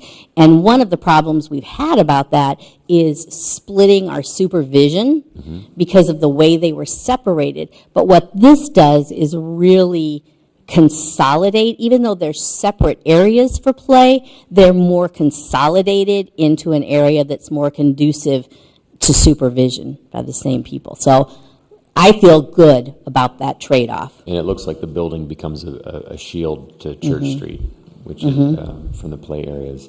I thank you for laying out the advantages, despite discrepancies in the estimated square foot per child. I appreciate the perspective of somebody in the building who's helping to make this work.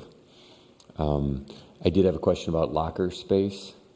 Yes. It looked like on the 3 levels that there's required and then proposed, and I think we're a little low on the proposed. Is that correct? We're a little bit low on proposed there's maybe 10 to 15 short, which are easily maneuvered in there once we get into the design a little bit further. Okay. So we can fit those in easily.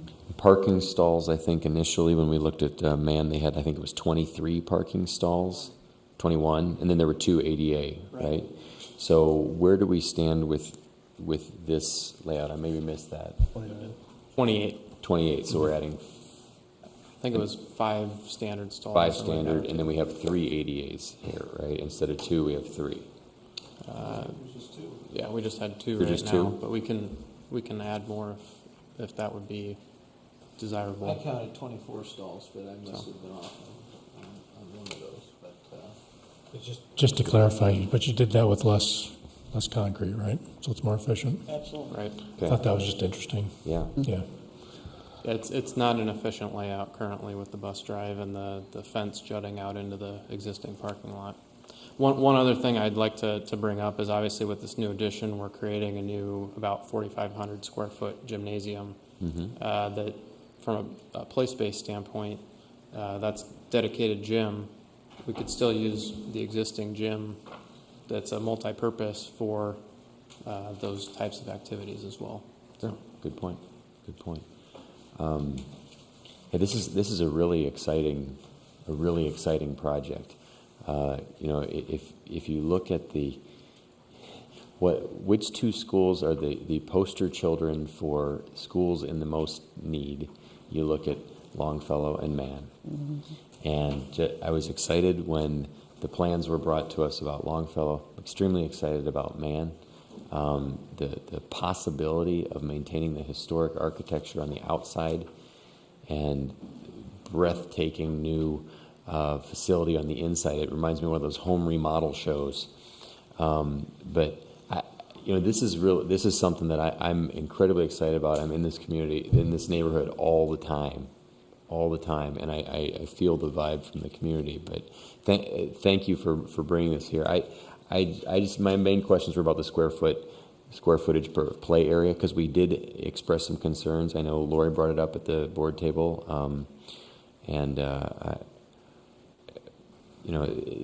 I know that we looked at some opportunities. Oh, I had one more question. We had some opportunities to.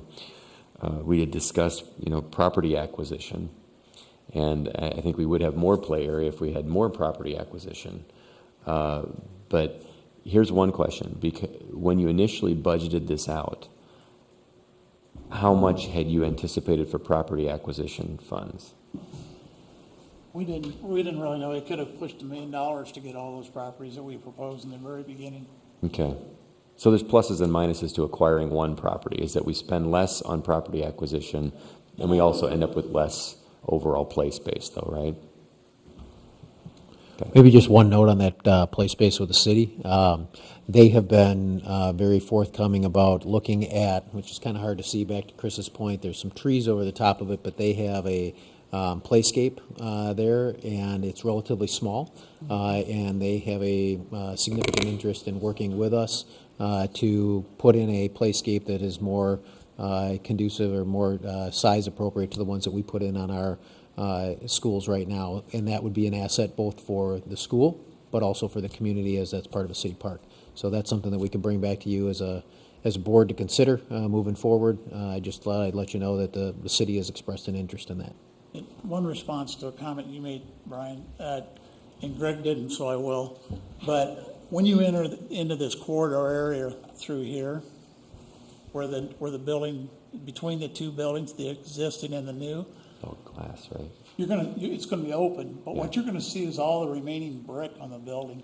Oh, right. It's not gonna be covered up. It's the beauty of the building that's there. We've done this in several other projects in a previous life, but I mean, but it really opens, it just emphasizes the beauty. It did that, but it also did another thing, because this particular plan, the genius of this plan, one of the concerns I had was putting an addition right up next to the building and covering up some windows. There's some windows in the multi-purpose room, and there's some windows in some small rooms that are in that southwest corner. They would have got covered up or eliminated with an addition, but the plan that they came up with creates that open corridor between those 2 spaces and lets a lot of that natural daylight back into those rooms, plus emphasizes the beauty of the existing building. I just want to say, Dwayne and Julie, thanks for your presentation. I love when the principal actually stands up and gives the review, because it's kind of the customer, reviewing. what you thought of the process. So, but we're always faced with conflicting priorities and conflicting input, and you're looking for the optimal solution. And so I just want to say I think it's been great that we had early involvement with Iowa City. We had early involvement, with the public. And if you think about it, a lot of that got built in, and that we talked about going a lot further south. We talked about maybe closing Fairchild. We talked about how to deal with the historic Red House, and not have like a road around them so they're an island. And a lot of that is built in. We talked about reducing parking, and it's interesting. You've made the parking lot smaller. We'll get more cars in there. And we talked about optimizing the play space, and I think you're right. Space is one thing, but how you lay it out. If you have a real long, narrow play space, that's not so good. But you got a nice layout. And there's a simple decision. If you want to increase play space, just take the art and music room out, right? That's easy. But I don't think you want to do that. And I think you've just done a wonderful job of bringing back a design that works all those things in, while keeping, there's reality. Also, probably you can't, we talked H2. Some of these were like a long, skinny building, which would have been more expensive, less functional, right? Yeah, and we're dealing with the property setbacks and all that. So to me, just looking at all the competing priorities to have melded them together and taken the input to the degree you have, while also coming in under or right on the budget, sounds fantastic to me. The other thing I would just add, because play I think tends to be a thing, the park has always been there and we've always been able to use it, but it's really dependent on how many people you have for supervision at any given time, because in our current setup, they're very separate. You can't have one or two people looking at both that playground area and the park. You have to send people to the park or to the playground. And the way that this is designed, it flows much more seamlessly. It's more together, so that flow back and forth increases. And you've got, I don't know how familiar people are with North Market Square, but if you scroll down just a little bit, it really has, the other way, sorry, scroll up. That first part where it says North Market Park, that's actually a soccer field for us. If you go straight up from that, you'll see that's the basketball court. If you go over, that's the gazebo, and that's kind of the fifth grade girl hangout spot sometimes. And then if you come straight down, that's where their play structure is. And so just by design of where that playground is, you in effect have increased our green space and our play space dramatically. And the functional usage. And the functional use. And I just want to say I agree with you that, sometimes you don't know what's possible to get in design. And I know we started, you start by drawing a 10,000-foot box. You get about the size and you move it around the map, right? That's where you start. And that was just a swag. But you don't know what's possible till we get in design. And I think it's just amazing what you came back with on Longfellow and what you got here. And you brought back some intriguing options on Lincoln, and it just looks amazing from a design standpoint, so thank you.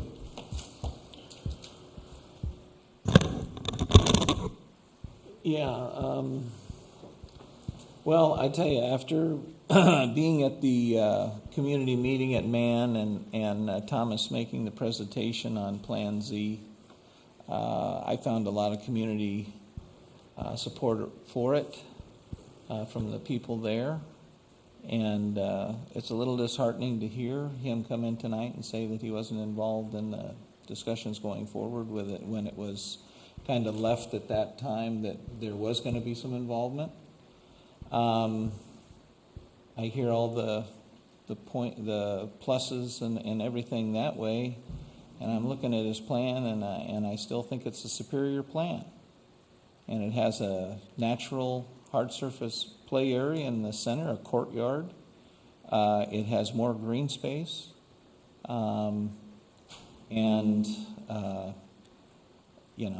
As far as parking, the dominant species in the universe, vehicles, I think the city was looking to work with us on that and give us designated parking areas.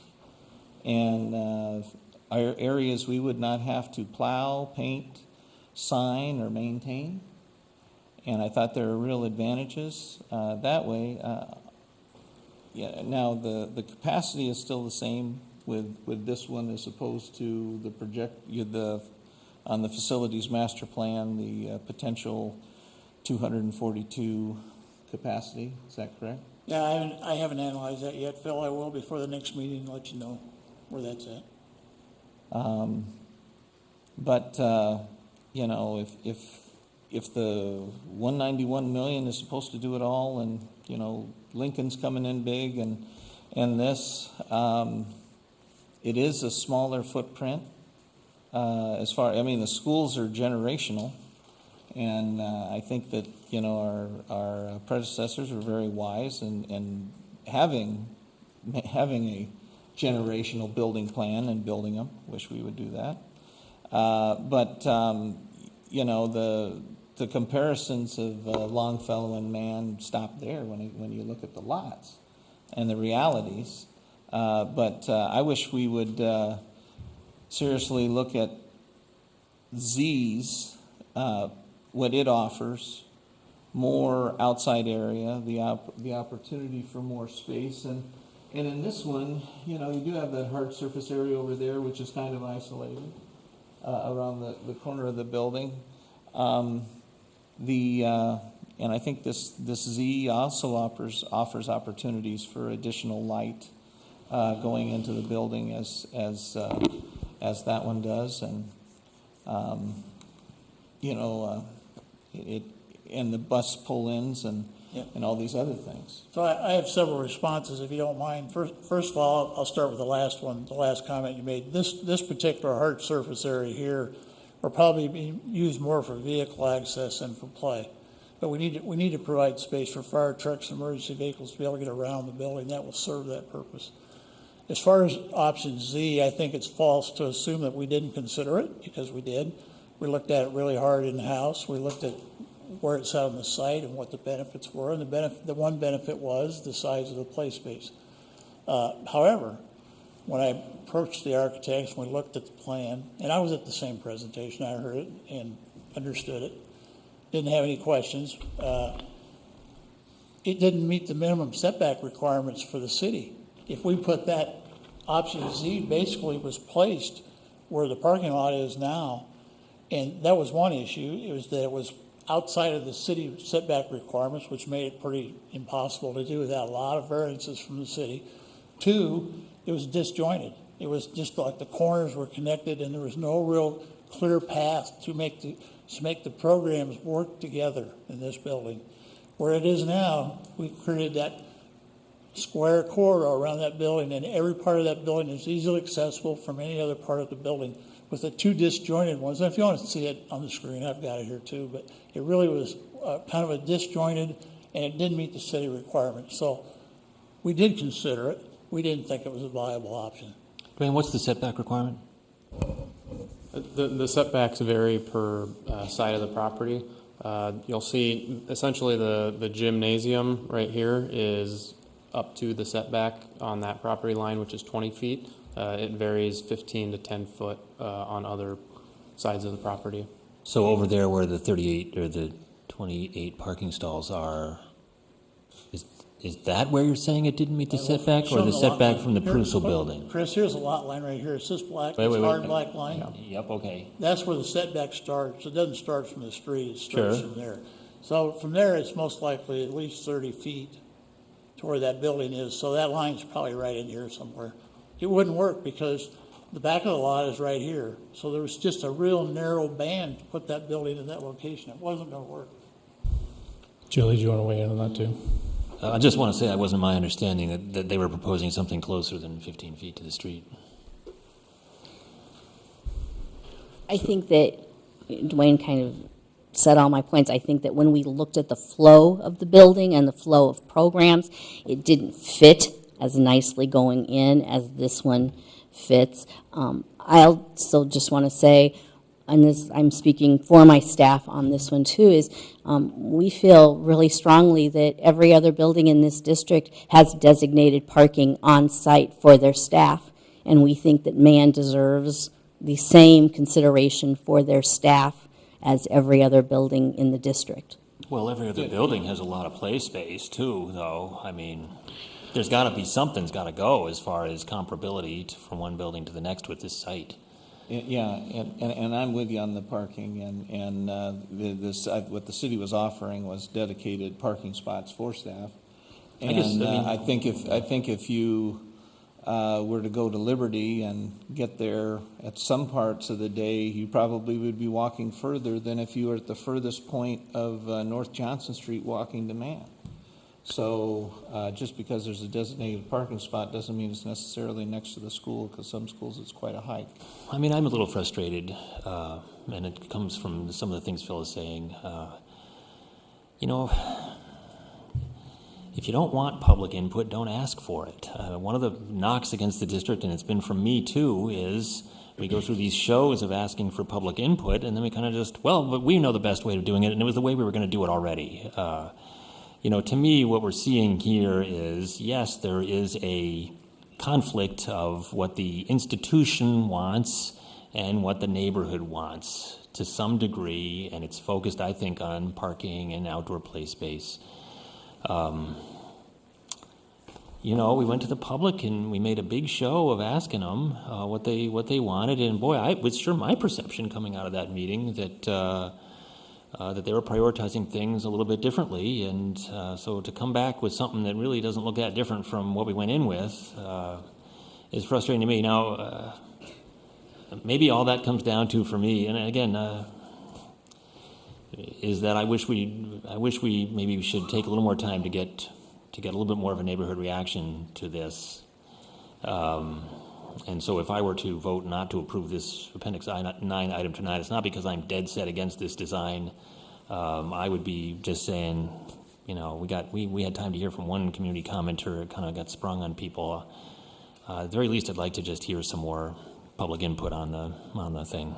With all due respect, I would just add to that as the building principal, I probably hear more public comment from neighbors and from people going there than anybody, and I would say there's a lot of support for this plan. That we did listen to public comment about wanting the park to adjoin the playground.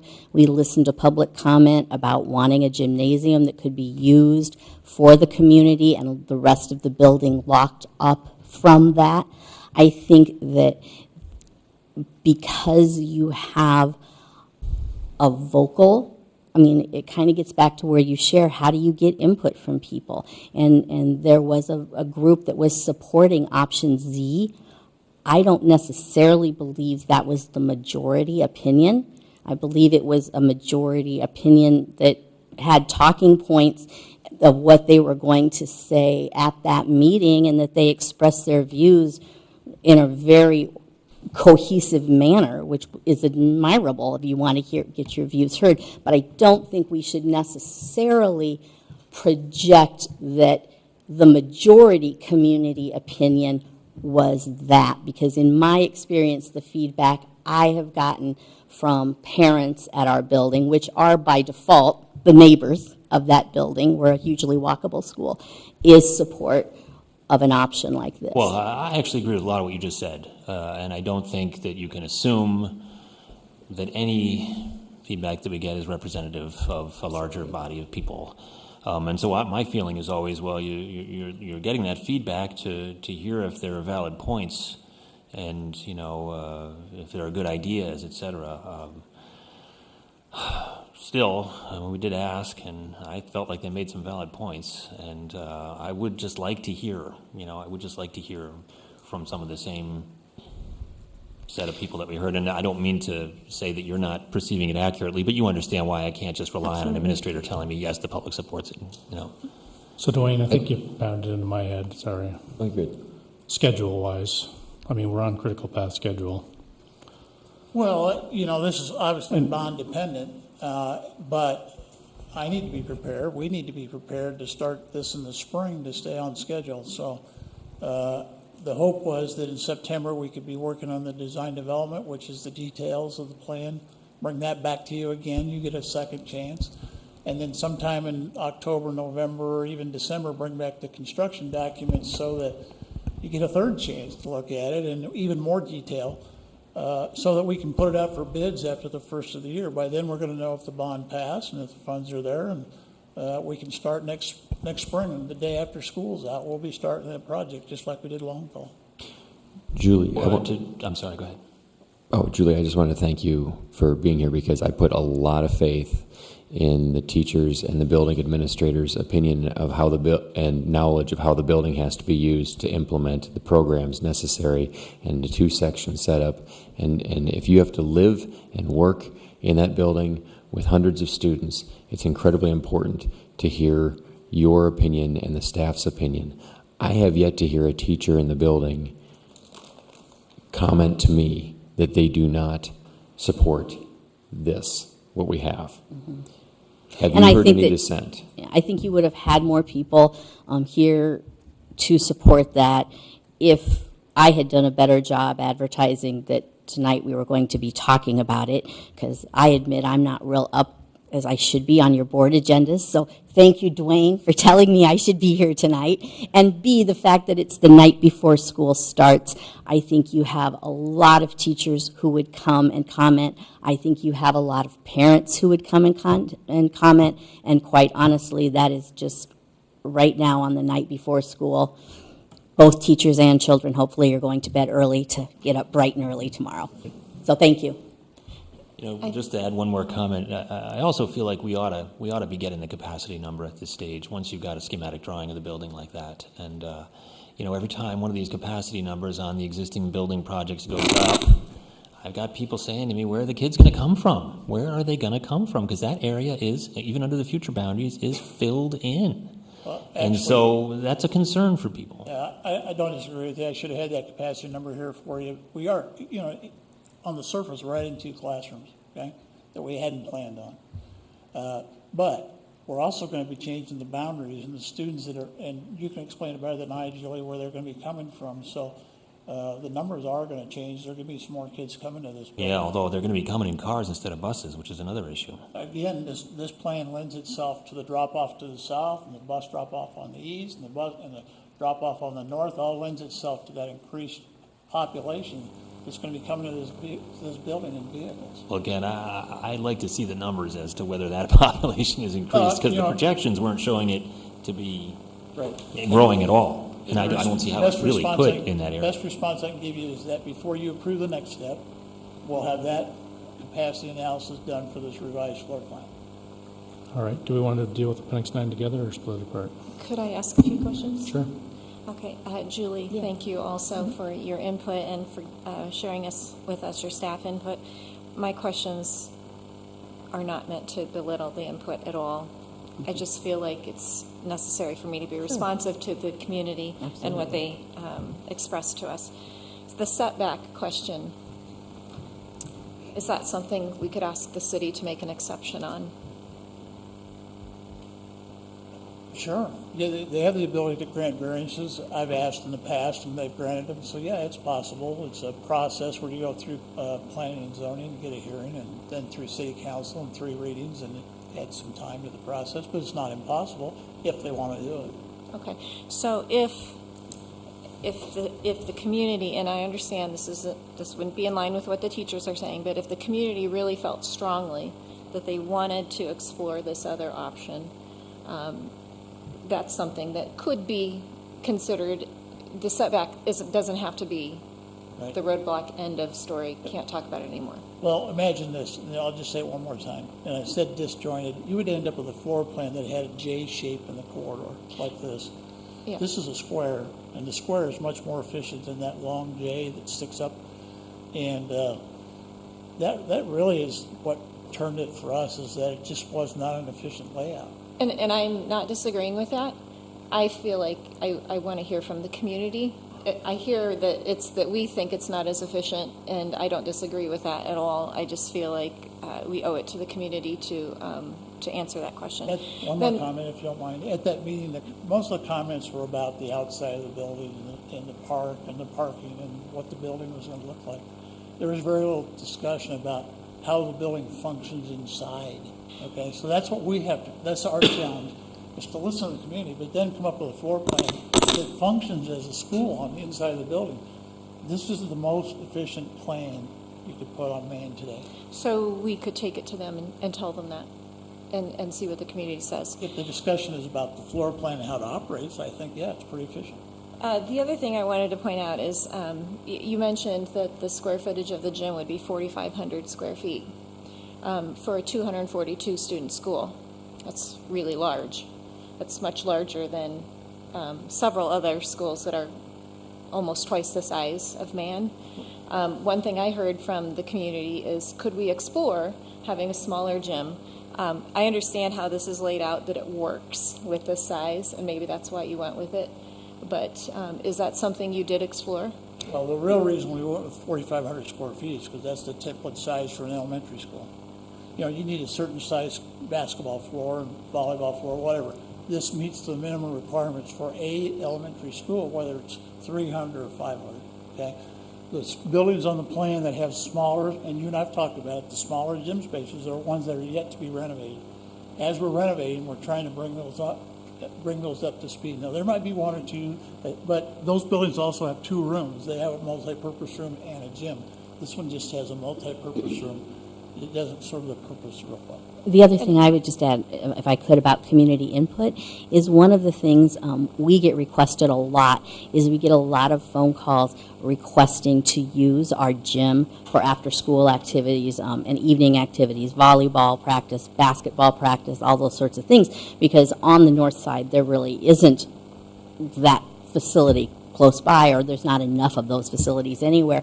And we've said yes to many people and then had them come to our gym and say, this doesn't fit any of our needs for practice or basketball, it's too small. So I think that the benefit of the gym, besides giving us room to spread out, is also that as we work to become community partners and be good community partners, this allows us a way to bring the community into Mann, which we've really wanted to do and have just been hamstrung because of space and security. And I don't dispute that you need a bigger gym, that you need a gym. So I don't dispute that at all. It's just the size in relation to the student body. There's 4 schools, none of which are that are quite a bit larger than Mann, none of which are slotted to get bigger gyms. 4 schools in the district. So what's the current size of the gym there? The multi-purpose room? Yeah. It's in that 2,200, 2,400, somewhere around there. Less than 3,000. There's a big range between 2,749. Fine. So there's a lot of middle ground there. If people are dissatisfied with how small it is, I can understand that, but that doesn't necessarily mean it has to be 4,000, whatever. And, some of these other schools that have smaller gyms also are used for community practices as well. So I don't think that it has to be 4,500 square feet to be sufficient for community uses. I think it needs to be bigger than it is now. I agree with you on that for sure. And I bring this up because this was something that was brought to us in the community feedback. So I just want to honor that's what they said. I want to see if that's something we explored, and it sounds like we didn't really, because we decided this was just the right template and this is what we need to do. One thing I'll mention is, we specialize in schools. That's pretty much all I do. And I really haven't done any elementary school gyms less than 5,000. It's pretty standard from what we're seeing across the Midwest. So Longfellow and then Mann now are really the smallest gyms that I've ever put on a school. But from that standpoint, just to have a vantage point there. And so hopefully the community will listen to this and hear these answers. Absolutely. I do question whether it might be helpful to have a meeting with the community so that they could hear this directly. So there isn't miscommunication and there isn't a misunderstanding that we didn't honor what they asked us to explore. I don't know what the others feel about that, but. All right, do we want to deal with Appendix 9 together or split it apart? No, point of order. Is it possible to pull one item from the Appendix 9? That's effectively what I'm asking. Yes. Oh, excuse me. How about this? I'll entertain a motion to approve Appendix 9 minus Mann. So moved. Is there a second? Second. Further discussion? By the way, I'm not motioning this because I have a point of view. I'm just separating it because I think people may want to vote different. So, and I think part of the community discussion is getting on the record. So I look forward to this vote. All right, for the discussion, Kim, ready to vote? I'm sorry. I think Phil seconded, didn't you? Yeah, that's okay, but if Chris wants it, he's not going to be here much longer. There you go. Ben?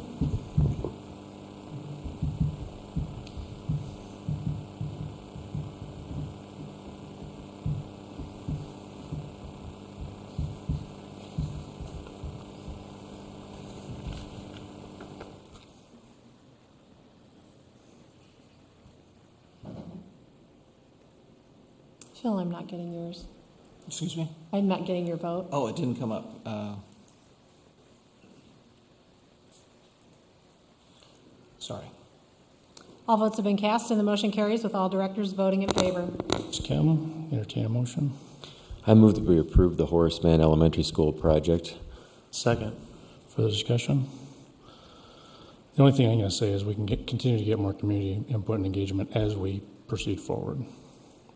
I would be very concerned about impacting the critical path schedule at this point because part of being a critical path schedule means it could impact the delivery of the outcome. So I think we can do both. I don't think. Right, and just for me, going back to the very beginning of the facility master plan, there was one, I think it was Twain, that we had to delay on slightly, and it ended up causing bids to come in. It ended up impacting the entire timeline by just like 1 month, and it ended up significantly impacting the design costs and the bids when it went out, if I remember correctly. So in the interest of the timeline, I think it's important that we move ahead with this phase of it, and that I don't disagree that going back to the community is something that we should be doing as a board, but I would strongly urge against delaying this portion of the Mann plans. You know, it just seems like so many times we're told we must vote on it tonight, can't wait even one more meeting, and then we should have been given it earlier. Further discussion? Kim, ready to vote? Online voting is open.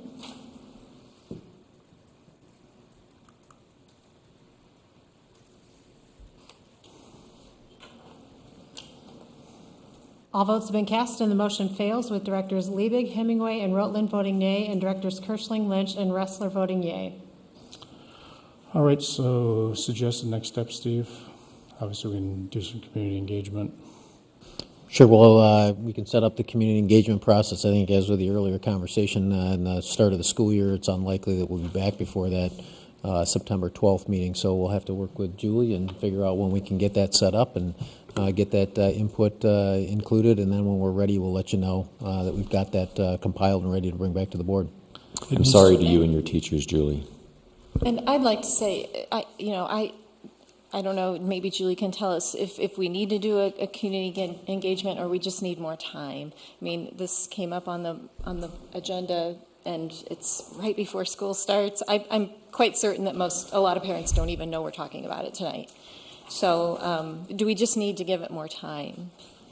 So I guess what are you looking for then? If we need more time for people to look at the plans, or you don't want a community engagement? I mean, I guess I'm confused on what's... I don't want to make the decision that we need community engagement. I feel like what we need most of all is time.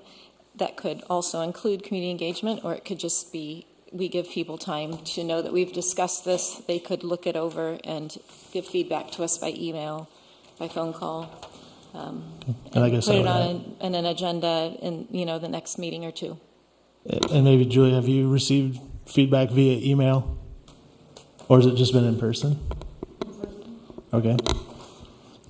Steve, you need to bring it back as soon as possible. So I was going to say, if it's not a community engagement issue that requires a meeting and it's simply us making sure that the information is out there, we can have it obviously displayed at Mann, we can get it out through the Northside Neighborhood Association and solicit feedback. That way we could come back a lot quicker if that was the case. Because the delivery on time is at risk now. Period. So The faster you can bring it back, the better. And then Tell us what we need to we do. could do that on the 12th. And you can't do it any later than 26. I mean, if we can get it done by the 12th, great. Yeah, we could do that. Again, there's a lot going on right now. Start of school, we got an election going on, all that good stuff. So we can do it by the 12th, great. Is there any chance we could put it on the 26th just to give folks a little more time? I mean, Yeah, with all we can due do that. respect, it's school starting. It's a very Absolutely. busy time for families. Would- I mean, will that delay Lori? things? Yes. Lori, would you be okay with both? What's that? Would you be okay with both? Oh, is that an option? Sure. I mean, I don't want to exclude. I was thinking the 26th too, but if we're ready on the 12th, I think. Care which one we do. I guess I was under the impression, listening to you all talk, that the issue was we hadn't had enough community input and we wanted to have more time for them to give community input. So it doesn't really matter to me whether we do that in person or whether you want to do it in email. I would just ask that you all decide that tonight, so that if, for example, we decide to do it by email, we don't come back here and then say, well, maybe we should have had a meeting and we should get public input in person, or that we don't have a meeting and say, let's get public input in person, and then say, well, maybe we didn't hear from everybody, maybe we should do email. I'd say let's decide what you mean by community input, how you want to gather community input, and all of us be straight on that going forward, so that we don't get to this point and delay again on a logistical matter. That would just be Brilliant. my request. So I'm looking to the three who voted against it. What process do you need to?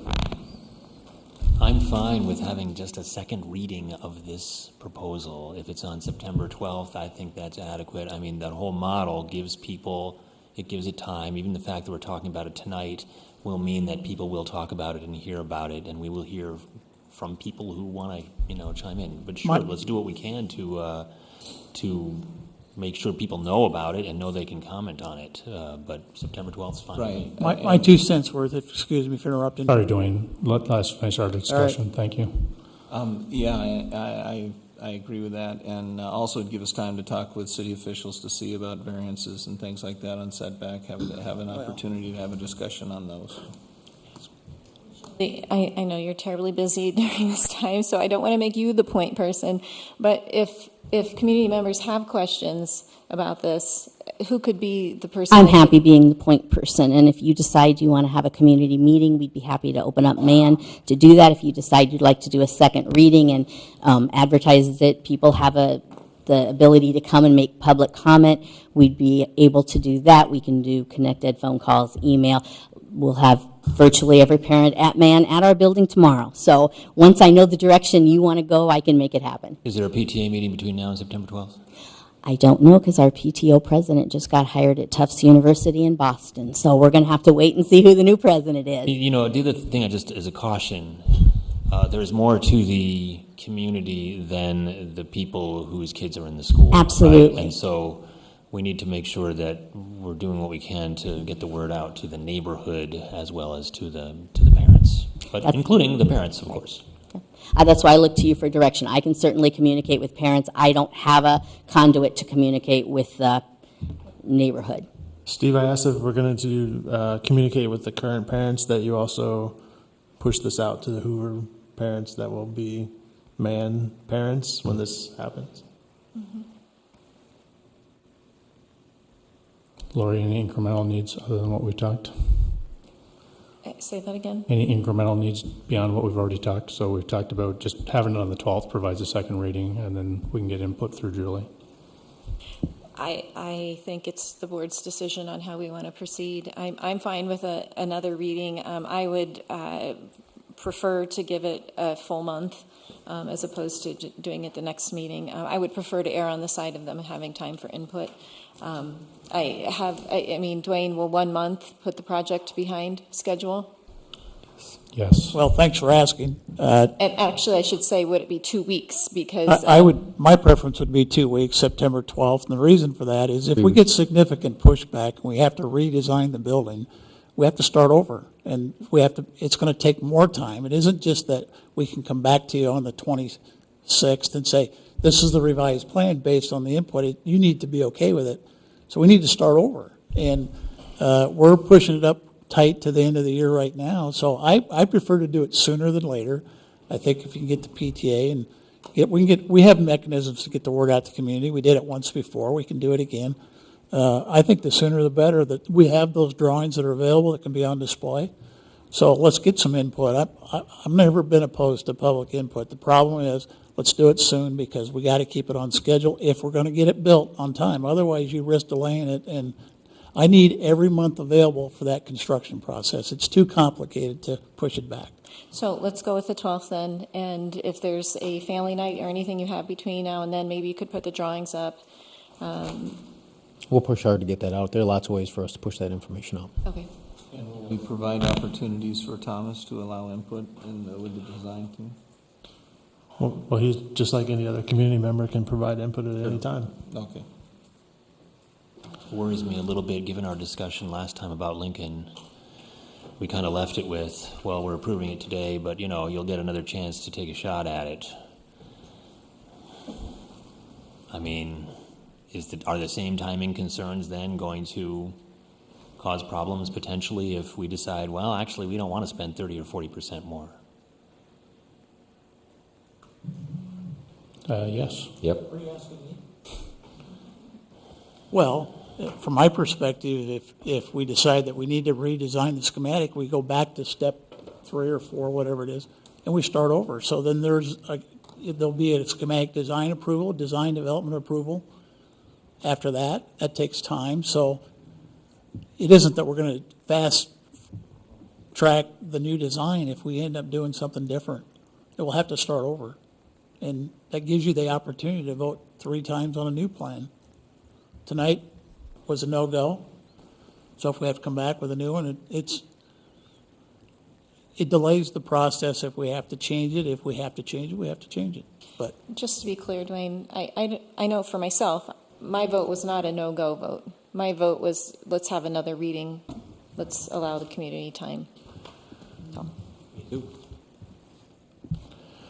All right, all ready to move on from Mann. Now, before we leave Appendix 9, Dwayne, I just want to tell you we had the opportunity to do 4 ribbon cuttings right in the last 2 weeks, all related to our Appendix 9 with Liberty and Hoover and Lucas and Weber. And I just want to tell you the unbelievable, unsolicited feedback that was just very positive to yourself and to your staff. And, you know, we heard a lot of people say they were happy to have participated and been involved in design, and they can see it in the design now. And the energy was unbelievable from the community, the parents, the kids. So I just want to pass on that I know you couldn't make it the Monday night, but we heard a lot of positive feedback on pretty much everything.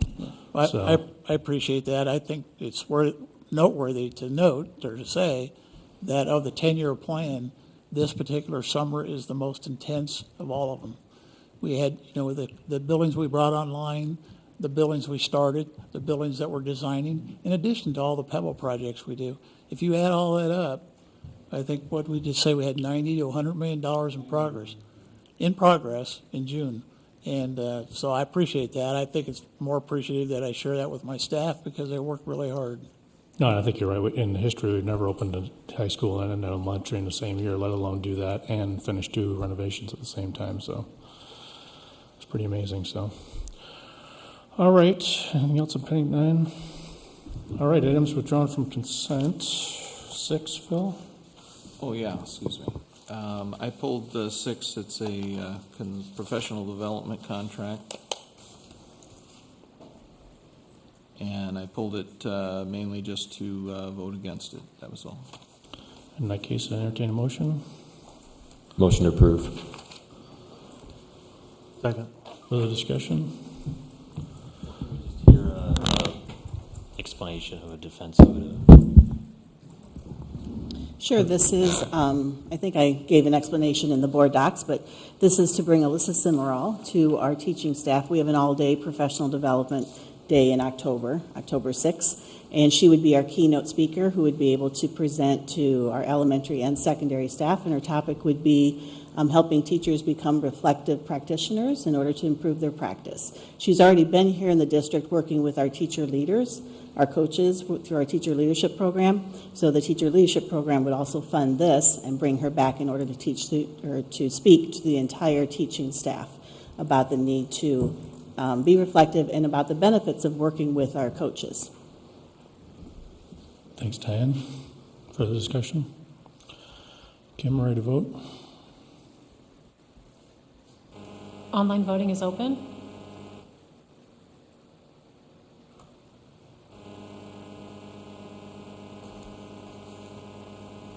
All votes have been cast and the motion carries with Directors Liebig, Rotland, Kirschling, Lynch, and Ressler voting yea and Director Hemingway voting nay. All right, thanks, Kim. 10, Phil? Yeah, 10 is vehicle purchase, and I just wanted more clarification on, we had a bid from Mount Vernon that was $40 off the bid from Davenport. Are these vehicles delivered, or are we picking them up? It's my understanding that they're delivered. We don't know, but we understand that they're delivered. Well, they always have been. They always have been delivered. Yes. I just had a little. You go ahead. Sorry. No, just quick curiosity about what's that vehicle going to do? This vehicle is for transportation of preschool students in the district. To and from school? Yes, sir. So does it serve multiple buildings? I'll let Mr. Hansel answer that.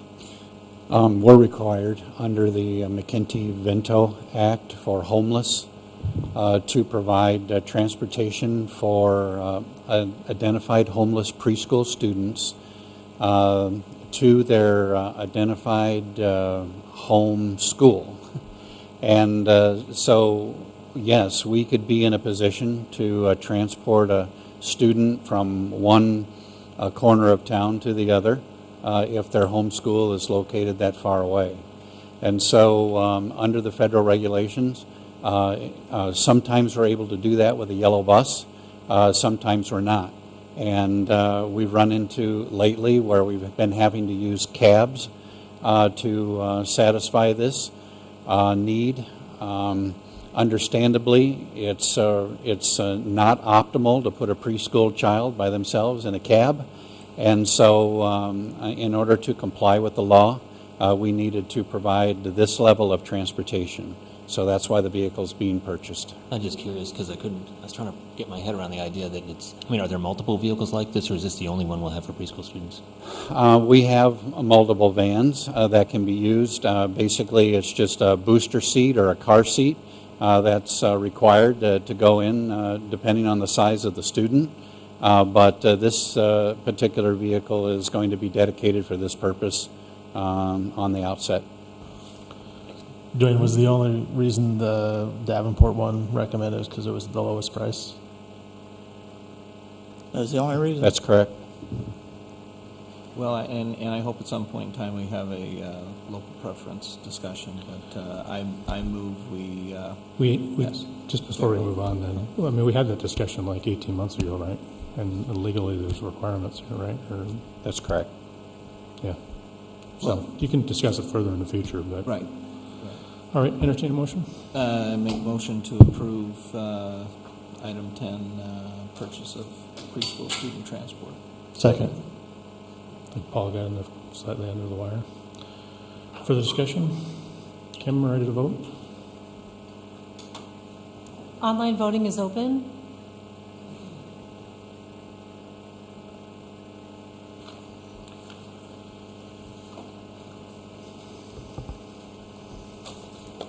All votes have been cast and the motion carries with all directors voting in favor. Thanks, Kim. Moving on to agenda setting, we got the 12th. Now I'm going to state the obvious. This is election night. Do we have a polling place in the building? Is there a polling place in the building the way there was last year? So we'll have the meeting here in this room. But it's election night. People generally like to participate in election night. We generally keep the meeting as short as possible, just because people want to participate in the process. So. Well, I had one person contact me for an update on Hoover transportation. If there would be anything that we would have with any kind of monitoring of the early weeks, but with it being a shortened meeting, I don't know if it's type of thing if we do it at another one. But they were interested in having it relatively soon. That's the new Hoover? Excuse me, yes, new Hoover. Can we put that on the 26th? Or? Okay. And was there a specific question there, Phil, or what's the...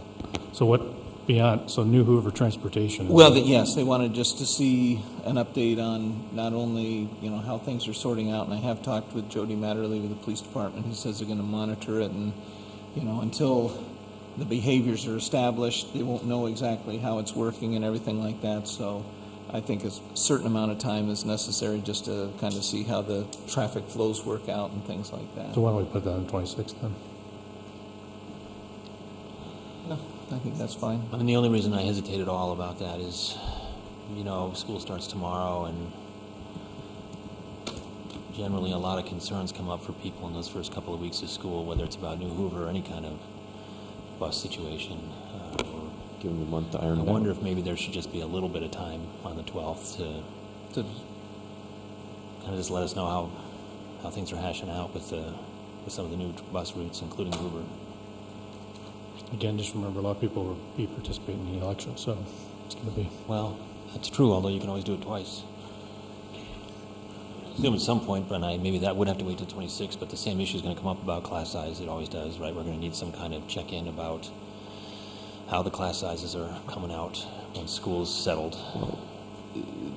The other thing is that you could look at it as a grander transportation issue, considering Liberty has opened up out there on Dubuque Street, and there's been concerns expressed to me about people in the area wondering how student transportation, both with kids driving and with busing, would occur out there at Liberty. So maybe you could make it a more comprehensive transportation check-in to see how the new schools are operating with some time under the belt. I would propose a month.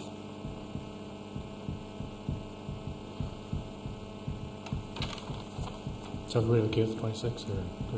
Yeah, okay. All right, anything else on the 12th? Entertain a motion to adjourn. So moved. Is there a second? Second. All in favor say aye. Aye. Any opposed? This meeting is adjourned.